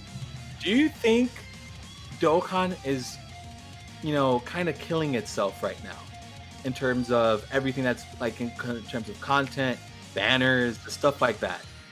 Global, yes. JP, no. I would say no for both, because Dokkan makes a lot of money. So I think they will like try to bring it back. Yeah. It makes sense. Yeah. But yeah, I mean, but looking at a snapshot of just 2020, just the second half of 2020, outside of some of the bugginess introduced by SafetyNet on JP, they've been firing on all cylinders. Their content, their celebration, their units, they've all been really good. I mean, we're all looking forward to stuff that's already come out on JP that we know is not going to be here for several months. But you look at global, and every celebration since the 5-year. I'm not going to include the 5-year because it was identical to what JP had. But since the 5-year, every celebration we have has been mismanaged and lackluster. Like, True. I don't know who's running things for global, but they need to pull their heads out their asses and realize that the community wants content. Yeah, so here's the thing right now, and I've talked to General a lot. Like, we've gone into talking about this for like days on end about why we think that they're doing this. Right now, I think Dokkan, and I hate to say it, is so cocky that they know that people are going to spend money regardless if they have to go and put in the effort for content. Because in terms of banners, 2020 has had the most insane banners we've ever seen in Dokkan history, straight up. We've seen nothing else but banners, banners, banners. Every banner that comes out is crazy. They throw on LRs on all these banners now. The Worldwide Celebration has 4 LRs each banner. They're throwing Dokkan Fest all over the place. Like, they've just been implementing banners like crazy, but they don't do it with the content. And I feel like this director kind of notices that, because it's true. I mean, I hate to say it, but the Worldwide Celebration didn't have a whole lot of content, but how much money did they make from one celebration, right? You know, it's just, I think that this new director is really confident right now, but I want to say once they drop another survey, because they do listen to those surveys, we'll be able to start voicing our opinions a bit more, and hopefully this guy sees that they're killing it with banners 100%. That's definitely what, you know, Dokkan's killing it with right now. But I think it's just they're too confident. They're too confident in the player base to keep spending money, and it's going to bite them in the ass. I think that this dual Dokkan Fest right here is the hard stop for them. Not a single country is going to hit top grossing on this, and this is a dual Dokkan Fest. This is the thank you celebration, and we're not going to hit top grossing in any country. No, we won't. We got close to a third in, I think, France, but in this banner they screwed up too, because they decided to throw all the Dokkan Fest on a banner in Halloween. You know, and that was the issue with that. But like, we look at JP, GoBros is on it, Kefla's on it. You know, the JP banner isn't as insane, but they're throwing LRs in, you know, Dokkan Fest banners now. And I just think that's what they're looking at. They're just looking at numbers. They're not really looking at the content anymore. And I just, you know, unfortunately, the only way to get to a gacha game to really change, it's literally if everybody stops spending money in Dokkan. If everybody literally stops spending money, which of course all of us have, I hate to say, gambling addictions, that's not going to happen. We're not going to see a huge change. So unfortunately, my big thing that I'm writing on is that 6th year is going to be the big change in Dokkan. I think 6th year is going to be when they implement the big stuff. The safety net, everything up till this point is getting ready for the new era, because they have to know that Dokkan's coming on in 6 years. Like, no gacha games hit 6 years, dude, and make as much money as Dokkan does. So they have to do something big for 6, and they have to be big for 2021. If not, you know, Dokkan might not see another 5 years, right? Or another 6 years. They have to really start implementing new stuff. They started with the banners, so we could definitely see that they're doing that with banners. But in content, I am confident that 6th year is going to be the turning point for us. Just give us a fucking EZA. Thank you. Yeah, Please. I agree with that. You got 30 of them just sitting there. Can we have a couple of them? Yeah, exactly. The way they're running global too, and I'm sure you guys have noticed, is that they're pushing back global on purpose now. Yep, they're slowing us down. They're slowing us down. I think the other director wanted the games to catch up. That's why we saw all the way till June, like the speed. And then this guy who took over doesn't want that. And I think that's what's happening at global. He's like, all right, let's slow them down. We don't want them to catch up. Because again, JP makes all the money. Let's be honest. JP makes all the money. I don't think they want 2.5% of the entire game's revenue is from JP. Yeah, exactly. So he wants to keep the JP players obviously a bit happier, because that's where the money's coming from. And then Dragon Ball AG, you are right. They do slow down, but in June they were speeding up like crazy, crazy. They dropped like UI Goku, Beerus, and we had LR Nappa and Vegeta too. So they were really trying to speed it up. And then this guy just seems to be like he doesn't want it to happen. Right. As much I'm as I would fine like this it. way. Yeah, I don't mind it. I don't mind it either way, right? I mean, I'm still gonna play the game if we're at JP or not. There's benefits. Like we had tickets. I pulled my boo from a ticket, right? JP doesn't get that. So obviously we have some big benefits over on Global and being able to see what's coming. But unfortunately, the issue that we mentioned earlier with Gotenks and Boo, these guys came out in April. How much of a power creep has happened from April till now? It's been pretty crazy, which The is why biggest these one. guys are so That's why these guys lackluster. suck. They don't suck, but they're lackluster compared to like Gohan, Kefla, Frieza, Gogeta. All the new LRs that have come out. Like these guys don't hold a candle to these guys. So that's like the only unfortunate thing. And Negan's mentioned it a couple times that at least for big celebrations, I think that they should definitely push up Golden Week. They should definitely push up Golden Week coming in November. It's not a good thing anymore. No, it's especially with They're the losing speed money. at which they're power creeping now. It destroys the celebration, and the fact that you said they're losing money is a great point for what I just looked up while we were talking. So this is the thank you celebration from 2018, where we got 30 top grossing stones. Yep. This is 2019. 50 stones right there from first rank. Another 20 stones right here from first rank in part 2. In part 2, we got another first rank reward. You're not going to see any stone rank reward at all in 2020. And that speaks volumes for how well the player base has received this this celebration. Because we do have people like Goresh that will spend and buy and rainbow the unit. And we probably have so many more of those people we don't know about because they don't create content. Yep. But not a single country on either platform hit first rank. France didn't even get past third place. That's got to speak volumes for how craptastically received this celebration has been. Yep. Exactly. And Hazink, you mentioned that, Trunks and Zamasu are a bit different, though, I want to say, than, especially Trunks. Trunks has aged pretty well, for sure. But these guys just, it's not there. It's not just the units, though. It's also the entire celebration. Like, back then when Trunks and Zamasu came out, we had basically everything that had come out at that almost the same exact deadline, except for the global exclusive. Yeah, exactly. Everything came out as it was supposed to. The events that came out, we'd be like, oh, hey, it's almost completely identical. This year has not been the case, and it's as you said, it's like the director wants to see JP flourish more so that, Global is not caught up in that aspect. Yeah. But at the same time, you gotta understand that your money's not just coming from JP. Not only that, but it's literally the same game. Yeah, it's Therefore, the same they should game. be getting the same treatment. Like, it doesn't make sense to me at the end of the day, like, why this is, like, the push that's going to happen. Well, Because, I mean, like... Oh, go go ahead. ahead. No, go you ahead. finish. You finish. Yep. Ladies first. No, you first, Ty. You first. Please waving you in the chat. Just talk Oh first. my god. Okay. So as Alex said, what was it? 52 point what? 52.5%, I think, was the last time I heard an actual percentage. But yeah, 52.5% of the game's income is from Japan alone.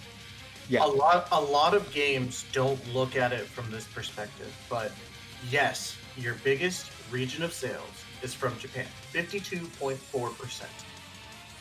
What happens when Japan becomes 100% of it? That means that you're not getting anything from any other country. You're not getting anything, which means that you're also losing what, 47.6% of sales. Like, That is a big amount. But how many years did that not bother Dragon Ball Heroes?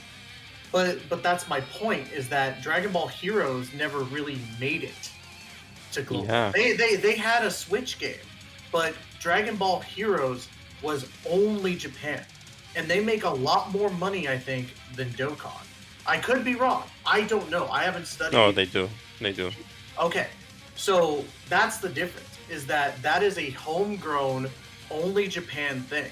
This is, you have two games that are the same game, but two different, versions. You have the global and you have the JP.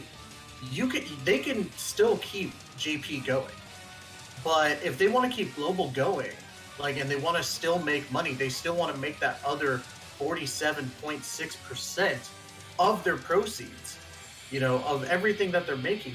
They need to keep the games as they were originally. He needs to focus on, okay, we need to treat the global players with respect. We need to give them the stuff that JP got before. We need to keep them at that same, at least, distance that they were at. I'm not saying catch up the games as much as I want them to. I would love for global and JP to be on the same exact level. I think that would be fun as fuck on my end, at the very least. I know that's not going to happen. But realistically, if they want to keep themselves getting these top grossing from multiple countries, they need to make sure to keep global happy as well. Otherwise, they're going to see what's going on with this thank you celebration. We're not going to hit top grossing. They're going to hit probably maybe a fourth of the amount of money they made prior. And that's mainly probably going to be from the Pilaf's Trove stuff. That's probably where they're going to make their money from. That's it. I think this is about to be the first time we've ever not hit top grossing for a dual Dokkan Fest. Mhm. We've never had that before. Yeah, That's this crazy. must be a scary time for them looking at that. Yeah, they're looking at this and going, not even France? What the hell did we do wrong? And Baguette. And that's where Gacha had a point.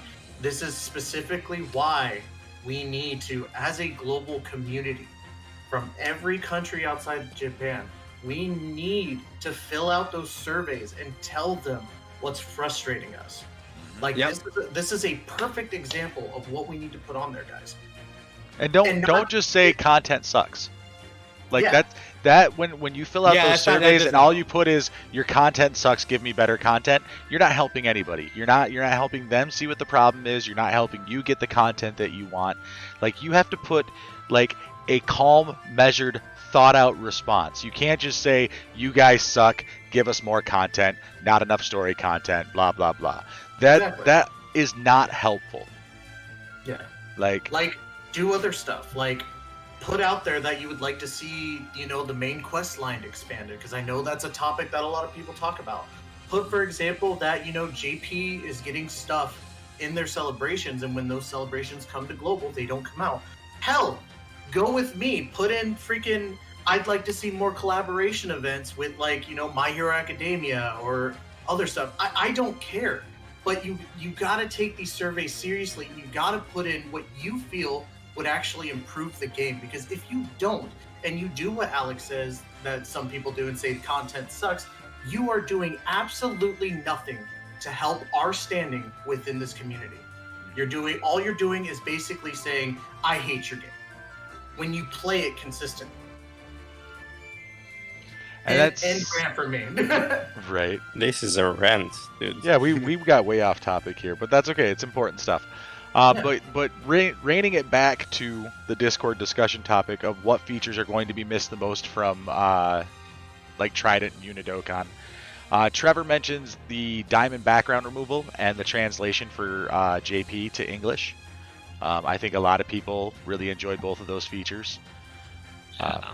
Ancient mentions the summon simulator. I know a lot of people have mentioned the summon simulator because that scratches that itch for them. Because it is I'm not going to deny that there is a game loop here that feeds on people's addictions. That's everything Gacha is designed to do. Welcome to the Dragon Ball Z Dokkan Battle Casino. You are here to give them your money.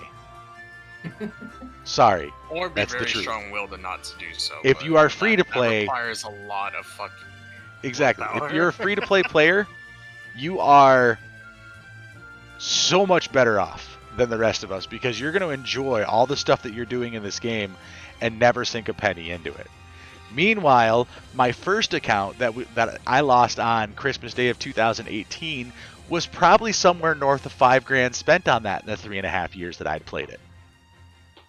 Just gone. Mhm. And then 6 months later, here I am back again doing it again. Normal people don't do that. Like, normal people go in, and if they were to lose something of that value, they're not going to be like, oh, well, I'm just going to go spend all that money and get it all back again. That's not what normal people do. Exactly. You know? So I am the first one to step up and admit that I have a gacha addiction. And being free to play in a game like Genshin has shown me how big of a mistake sinking money into Dokkan has been for me personally. Like, we were just talking about how good the free to play units are. You don't have to spend money on this game to clear the game. Yeah, to clear 1 or 2 pieces of content or to make half the game significantly easier, yes, it's really nice, but it's not necessary. I mean, heck, you got your first 5-star, Jean. Yep. Which Jean's really, really good. So. Gina is really good, and she sits on my B team because I'm already working on other characters. Yeah. But anyway, Namor says just being able to feel the power of whale accounts, having everything like Rainbow to maxed out without having to go bankrupt to do so. Wasn't doing any modding outside of private servers, especially because he's on iOS and the modded stuff is pretty much Android based. He does think it's a blow to the modding community. Why am I speaking for you? You're here. Like, I mean, you are reading it. Yeah, I mean, so... Anyway, but yeah, Change Jackson has managed to surpass the update. You've talked about that already. Yep. Tystra's a weirdo, by the way. This is true. All right, now this chat's off top. You guys are so great. At the Hell bottom, yeah. there's actually a Khalifa, meme. look at that chick. Okay, there At you the go. bottom, there's a meme that's actually on topic. To be honest. What's this? I don't know. That meme. Fight Namor. Wait, would Dokkan remove funds so they could make money? Yes, of course they would. You guys gotta remember that this game is a game to us, but it's a business to them. Well, yeah, So. of course. So quickly, guys, for those of you who have goofed around or seen the features, 'cause I'm sure we've all watched a little bit here and there. We've talked about it a couple times on the podcast. Just run through you guys, starting with Tystra. What one feature do you wish that you could take from these mods or bots or whatever and slap into the game? It's kind of tough for me. I honestly have to go with Gacha in the sense of like having the ability to try all the cards. That would be such a cool thing, you know. And being able, I could see why people did it in the modding community, to be able to have these accounts with these Link level 10s, Rainbowed, and best linking partners, and you could try it out and see what your best course of action would be. I could see that. Overall, I think that this is a step in the right direction. No offense to anybody in the modding community. Much respect for anybody who does something to try and give something in the community, you know, something to be happy about outside of the ones that would, you know, actually cheat. But if I remember correctly, this also affects, you know, the streaming community in the sense, and I could be wrong if I read this wrong, but it affects people with, you know, accounts that go onto emulators, such as Nox, BlueStacks, you know, Mimo, and all that. And to really put it in perspective, guys, like if I wouldn't have gotten my new phone, I wouldn't be able to stream Dokkan. You know, without the thought in the back of my mind that I could get banned and I would lose my account. That was legitimately the one thing that told me I need to buy a new phone like ASAP if I'm gonna stream this content. So I feel for the streamers that don't have a phone or Elgato that can actually stream their Dokkan or even just, you know, phone games in general. You know, that's what sucks. You mind if I chime in for 1 second? Go ahead. Yeah, go. So, like, about like the emulators, as long as your emulator is like BlueStacks, and if you are using Nox, do not have it as a rooted device. If you don't do that, the APK will show the normal Dokkan APK, so you shouldn't have to worry about it. But if you are using Nox as a rooted device, BlueStacks doesn't give you any options for the root. They probably won't ban those. Okay. I'm pretty like 90% confident because it's not because you're using the actual factual APK, like the official one, just on an emulator. As long as you're doing that and not using root, you're fine. But no, but regardless, getting a new phone and streaming from your phone is definitely going to be the best option because like the ratio size that you get from like the emulator might be a bit bigger. But in terms of that, you don't have to worry. Like especially if you're using BlueStacks is fine. That's where I was confused because back when I first started streaming Dokkan, a lot of people were like, "You have a lot of balls for streaming on Nox because you could get in trouble for that." And there'd be times when like I'd be doing World Tournament, I'd be scared to go way too far because I wouldn't want them to like look at my account and say, "Oh, he's using an emulator. Let's go ahead and ban the account." So that's actually a good like confirmation of people still being able to. But there are those streamers that do have that, and that's what's gonna suck for them is that they did like they what was it, rooted their devices or whatever. Yeah, you had to root your device, I believe, to use Trident. But other than that, like if you just play BlueStacks to play BlueStacks, like you're fine. Okay. So I will go and say that I agree with you, Gacha, as long as you're using the official APK and you're not rooting your emulator, that people are most likely safe. It's a chance that you could still, like, they could always do that, but like you guys mentioned, the amount of people that use emulators who don't have phones, I think would hurt them more than anything doing that. Like they'll lose a huge chunk of active players. Oh yeah, absolutely. But from my personal experience, when my previous account was stolen, I appealed to get my account restored or whatever. And their response was, "We have evidence that you've used this account on an emulator. We will not help you," was basically what they said. Yikes. So, yeah, like I said, I agree with you that you're 90% more likely to be fine. But speaking from that 10%, buy a burner phone.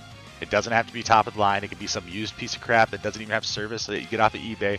So long as you can connect it to your home Wi-Fi and log into your Dokkan, that's safer than using an emulator. Or get a tablet. Tablet works too. Tablet works. Chromebooks work if you're using Android. I'm relatively sure that any kind of Apple iPad or anything like that, if you're using one of those will work as well if you're an Apple user. But it just comes down to, if you have the means to play it legitimately, do so. You know, that would be my advice walking away from this. I'm not going to say playing on BlueStacks, playing on Nox, playing on Nemo, whatever, you're going to get banned. I will tell you there is a reality where that is a possibility, though. Yes, exactly. It could happen. Me playing on my Samsung tablet, as long as I don't break any rules, I'm not going to get banned just for playing on a device. I can't say the same for people using an emulator. No, very true. So, but we're going to jump over into Q&A with our chat today. So, starting off with Dragonson, he wants to know, how big is your box? This feels like a loaded question, but I think about 800 not open spaces, but 800 total spaces in my character box. What about you guys? 1600. 800. I'm at 1125. Nice. I have 920. 920, right? I have a small box. You got the smallest of boxes, lol. I have a lolly box. Oh, no. Yeah, that's what I just said. FBI, open up! No. I need to move you now. Oh boy. What unit are you going to use as an attacker for the upcoming chain battle this weekend? I would imagine that LR, Kale, and Khalifa are the right choice as an attacker. You can use Kefla too, if you don't have them. I don't have Kefla. I don't have Kale, Kale, Khalifa. so... No, the physical Kefla. Oh, physical Kefla, she's good too? Alright, I have her Yeah. rainbowed, so I might use her since the LR is only at 55%. No, if you have the LR, use them. Use the LR even if it... Okay. Yeah, Hold on, I gotta look up Kefla figurines. Alright, Hazing asks, Gacha, is your oven on for dinner? You must be starving. No, it's not on. Maybe a bit later. Kenny wants to know if we're all caught up on the Hero Extermination EZA stages. I am until they release Majin Vegeta. Yes. What about you guys? No. No. Definitely always get them done when they Piccolo come and Goku are able to do so. I just don't care to actually just sit there and awaken them. Mainly just due to the fact that I actually have to farm the SA5 for both of them, because I have them both in my box SA5. I just haven't Dokkan awakened them yet. And then once I do, I'll Dokkan them first, then get them to 140, then train them. But I'm kind of doing it in backwards order. Rather than getting them to 140 now, I'm just gonna wait. Feel that. So, Mainly also because I just wasted like 3 bars of stamina doing fucking bunny event or whatever and Lack of the stamina. and I'm already throwing orbs into the int Bulma because I rainbowed bunny Bulma already. it has So to I got be my done. I got my last 2 pets for that Bulma unlocked literally during this podcast. Don't got the stamina, lacking the stamina. All right, Kenny McGee over on YouTube says, if we get the Super Dragon Ball Heroes anniversary in global, though it might not be possible, what featured units would you want out of the entire banner? Do we know what the banner looks like yet on JP? There's a massive rumor that it might be Super Saiyan 4 Broly. The Heroes live stream is in 5 days on the 15th. So Okay. Ooh, on my birthday. I will take any Super Saiyan 4 they want to give me. Same. Same And Z's. here. I'll take that or God Trunks. God Trunks would be What a was good one. we had a Discord discussion topic a couple weeks ago. I put what was it? Full power limit breaker Kaioken Vegito or some shit like that was on there. Was one of the ones that was on there. I thought that was pretty cool. Eric asked one to vote for. No, I'm Like- kidding. I think it's gonna be Vegito. Right. I mean, let's be honest. That's all that's been selling since 3 years. Yeah, Vegito, I'm pretty sure it's Vegito, Vegito. Gogeta. But they could do a banner where they have Broly and Vegito. Right, Like no, not absolutely. make it a Dokkan Fest or LR and just do like one of like the standard hero banners. So like that's always an option that they could do. So maybe this year they do the SSJ4s being Broly and Vegito, and then next year they do SSJ4 Gogeta and maybe the masked Super 17. Yeah, they could do that. They could do the limit breaking. They have so many things that they could do with the hero stuff. But again, they could make it a Dokkan. We don't know yet. This year is going to be a special year. Yeah, it'll be interesting. If we are ever going to get that Dokkan Festival Dragon Ball Hero unit, it will be this year because of the 10th anniversary. This would be the time to pull the trigger on that. Yeah. Hypnarkill says, thoughts on a link level boost or purchasing link level with in-game currency? I am against making any system in this game any more pay to win than what it already can be. I mean, I'm not bothered by it because it's a single player game. But I do want to see them change how link levels work. What do you guys think? I would definitely like to see it. I wouldn't say easier, but I would like more ways to do it. Like a progress Yeah. bar? Yeah, Like a something to progress indicate bar- you're actually doing it? Yeah, progress bar actually would be really cool. Like, say, maybe whatever units you use in a mode, that's what progresses, instead of it being a roulette between all 6 units. So, like, if Being you're, XP based. yeah, so if you're using 3 units in the first turn and you win that first turn, only those 3 units will get an EXP boost in link levels. And it'll only be based on what levels link, or what links are actually active during that turn. I think that would be kind of a cool way to do it. I don't think so. Because grinding big bad bosses would be near impossible. No, it wouldn't be impossible. You would just, like, literally go into, like, let's say... Are you saying that the link has to be active or just that it has to be shared among the people on the field? If Among it the has to people be on the field. active, So, if like, it has to be active, it's a problem. Yeah, because No, you'd I- have to I- get I- you'd have to get under 80% with 0 level big bad bosses characters for health in order to activate the link skill Yeah. that way. 23 well, I mean, like, is I not would, gonna okay, hit you. then how about just links in general that share? Like, Yeah, like okay, so Roll if you're running a full squad of big bad bosses units, you have a better chance of leveling up big bad bosses, is what you're saying. basically, yeah. I'd be down for that. Anything Sure. that improves the chance, anything that takes that RNG and just beats it to the ground, anything that makes you feel like you have some kind of say in how this thing works, would be a win for me. I just think, kind of to gloss over what I said earlier, just find better ways where we could just farm meats. It's like the same thing, honestly, with like Genshin. There's no way to farm ways to get resin easier. It's like basically your stamina, but you have no way to get stamina unless you're using currency. Like Primo's how you use stones in Dokkan. There should be a way where you can still farm meats to go ahead and use that as your main stamina for link levels, because the way it is right now, you're practically using stones. But in terms of like link leveling, this kind of doesn't really have anything to do with it. Another thing similar, like with what Tystra said, a progression bar, so you know exactly how much like XP you need to level up all those links, would be better. Except if you are to do that, you would have to do it to where you had to use the links amongst each other in the fight. Because the way it is now, it's all randomized. Like, Right. If you're gonna do it to where there's a progression bar, that would mean that each unit that's on the field had to share that link just to get the progression bar up. So I don't know if that's necessarily gonna be any more beneficial in terms of how much stones you're gonna end up using at the end of the day. Because at the same time, all your rotations are gonna be randomized off the start of the battle anyways, and most people aren't gonna just mix and match their normal rotations for the sake of link level. I mean, maybe some will dedicate to that, but I probably wouldn't.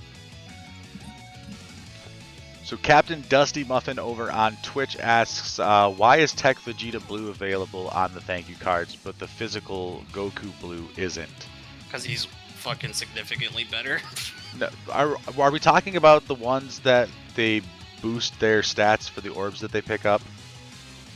Because I believe so. I don't think the Goku's better than the Vegeta. Like, they're the same. Like, Well, yeah, they're are. almost identical units. I just think it's an oversight, another mishandling from global side, because that's what 2020, the last half of 2020 has just been a series of mishandlings. Thanks. Though those wish strips, they were the same on JP, so it's just Were they? stupid. It's just, okay, Yeah. so it's just mishandling of the wish strips in and of themselves.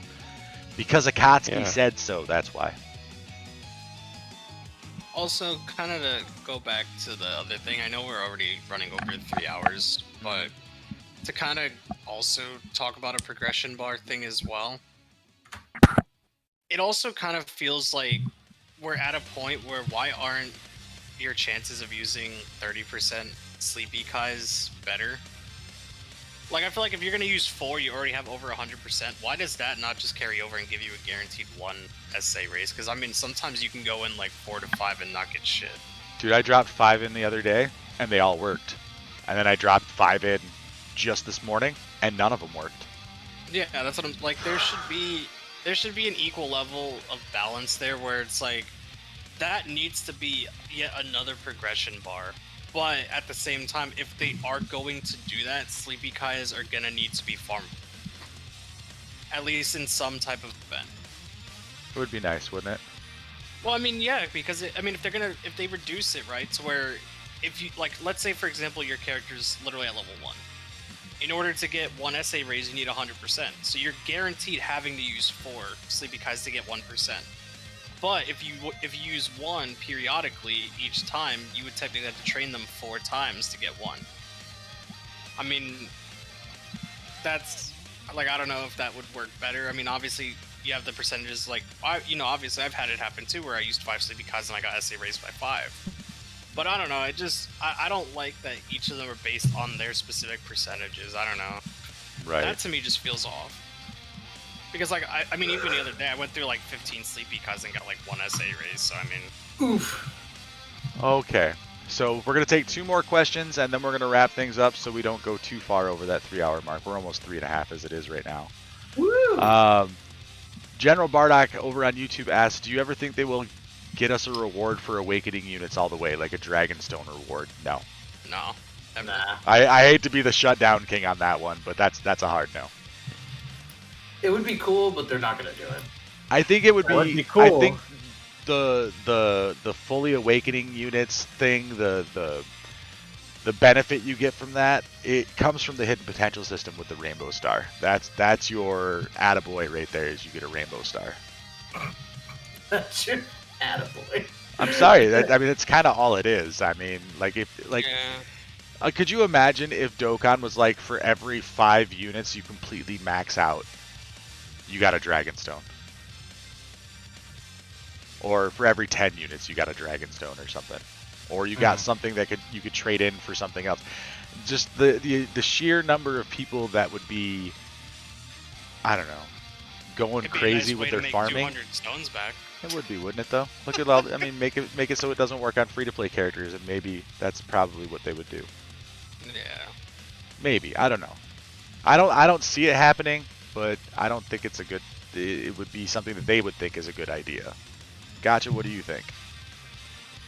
It's kind of easy to awaken stuff because General Bardock's right. In BBS, they do give you a lot. So like they'll give you 50 stones, 50 orbs for just like awakening the unit to level 100, and then they'll give you a 75 when you awaken them again, and you get them to level 150. So like yeah, Bleach Brave Souls actually does give you 5 singles, which is actually pretty crazy. And there's a lot of units that they give out for free. So BBS is super cool with that. I don't know how it would work in Dokkan because it's so much easier to get units to like level 100. Because like we have training items in Bleach, you don't. Like you have to take them to an event and like you have to level them up that way. So like it made a bit more sense. But I would be cool with it. I don't think I would complain if Dokkan decided to do it. I just don't see I don't think they would. Okay, we're gonna take 2 more questions, just because this one's really quick and only directed at Gacha. Gacha, which pony are you? Rainbow Dash and Pinkie Pie are already taken. Rainbow? Yep, Rainbow Dash and Pinkie Pie are already taken. So which My Little Pony are you? I don't know much about My Little Pony. That is the answer I was hoping to hear. So let's move on. Christian5 over on Twitch asks, why do you think the meat is less obtainable, just like the keys are, from dailies or even logins? Are they determined to make people wait to get the things they need? I think it falls into establishing the gameplay loop that keeps you in the game as much as possible. The more time you spend in the game, the more likelihood there is that you will spend money on the game. So if they can keep you in the gameplay loop, they're going to do that by any means necessary. If they just feed you all of the meat and the keys to go get everything all at once, then that destroys the gameplay loop. Anybody else have another theory on that? No, you're absolutely right. It's Yep. kind of like, literally just to put it in my perspective, you gave the long answer, I gave them the short answer. It's what they want. I like that. like if the game's gonna want you to have all this stuff for free, they're gonna give it. Obviously, if it, interrupts your playtime, like, because again, it's all a loop. They want you to grind. They want you to keep actively logging in. They want you to keep farming the new unit. They want you to keep spending money, keep using Dragonstones. Like, they're not gonna just give you those freebies for like, well, they give you freebies, but they're not gonna be consistent freebies, where it's like, yeah, you may be able to get Sleepy Kai's almost like every celebration. They drop like flies, but with like meats and stuff, since the update, I don't even think I've obtained any other meat since then. Like, after using all of mine, I'm pretty sure I've gone dry since, and I've been using stones. Did they just give us some from? I mean, if they did, then yeah. Yeah, Like, I think they just gave us some. but like the some more. time progression from when it started to now, Jim was like, I I need more don't meat know. in my life, Dokkan. yeah. I mean, I've been wasting stones since Strength Cooler.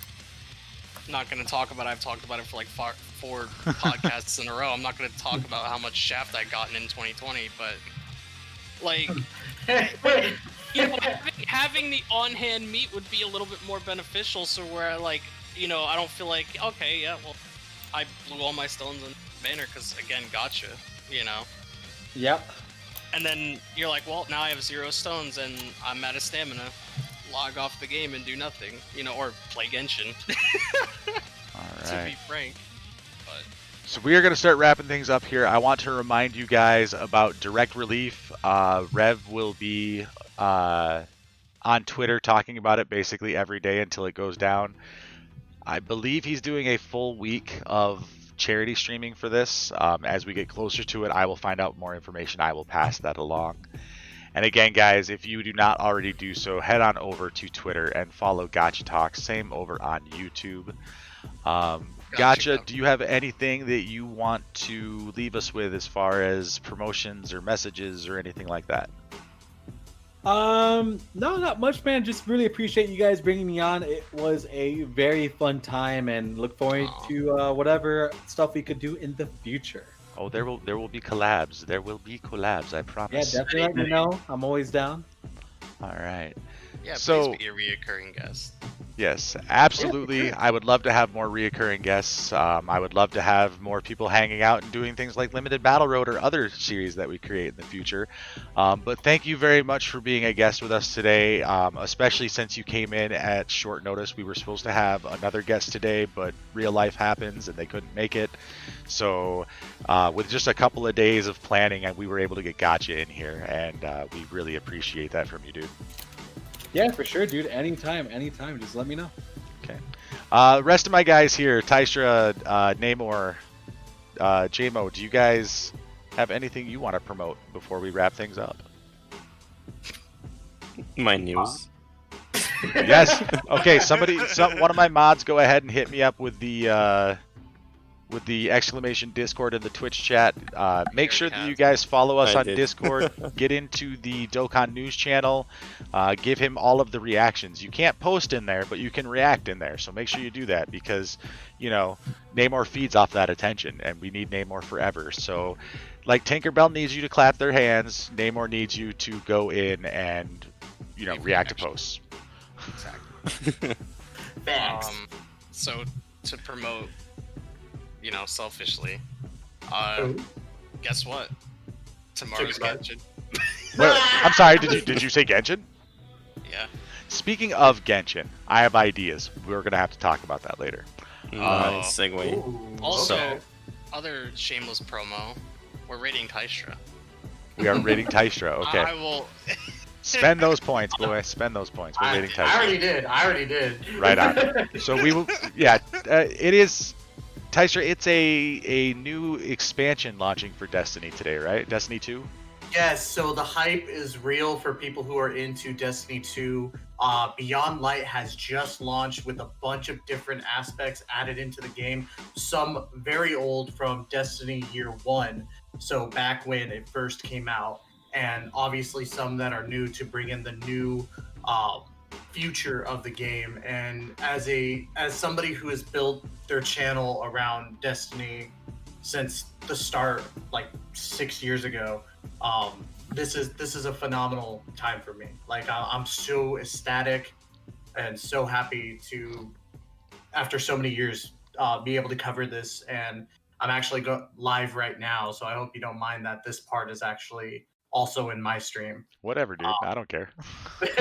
So yeah, definitely today is the Beyond Light launch, and then Sunday, I want to promote this because it's before the next podcast. Sunday, I'm actually doing a birthday stream because it will actually be on my birthday. So, Right on. So what are you doing? I might do a little mixture of everything. Definitely going to be playing some Destiny 2, obviously, because it's going to release. I definitely want to play Genshin with everybody. Maybe some Among Us. We'll see. I might see about leaving work early that day to see if I can get some rest and just start right in the morning and start hammering out, getting some people in. So it's going to be a fun birthday weekend, and I can't wait to see everybody there. So yeah, because that's weird. Because I was about to pitch to you guys about us doing something this Sunday with either Genshin or Among Us. So I'm pretty sure I will join you on your birthday stream at some point. We could do a dual stream between me, or we could even just do a stream on the Global Gang podcast. I'd Yeah. be totally down. Might play To some do- Among Us this weekend on the Global Gang podcast channel. Ooh, Ooh, yes, we can do it please, tomorrow. dude. Yeah. So. Yes, please. All right, stay tuned for that. You guys can follow me at AlecHunter1982 on Twitter to get all of the up-to-date info. But the best place to get all of the up-to-date info on whatever crazy plans that we're going to do is the Discord. So make sure that you are following us on that Discord. We'll get that link in chat right now. I believe it's in the links below on YouTube. But YouTube? if not, I'll throw it in the chat there as well. Again, message over to you guys on the YouTube side. Make sure you like the stream. Make sure you share the channel. That growth is going to help us do bigger, better things, including additional episodes of our Limited Battle Road series, which just premiered yesterday. New episodes every Monday at 6 p.m. Central Time. The concept behind Limited Battle Road is it's Super Battle Road with a restriction. Whatever that restriction is, don't know. Like right now, the current one is you're going into a category, Super Battle Road, but you can't use that category's leader. So if you go back and watch the episode that came up yesterday, we did Majin Buu Saga. I ended up using a Majin Power team, Majin Power Absorption team, and then Test used Hybrid Saiyan Savior team. That, you know, everybody's on Majin Buu Saga. So it's amazing what one little rule change does when you limit your teams and how difficult or how easy it makes it.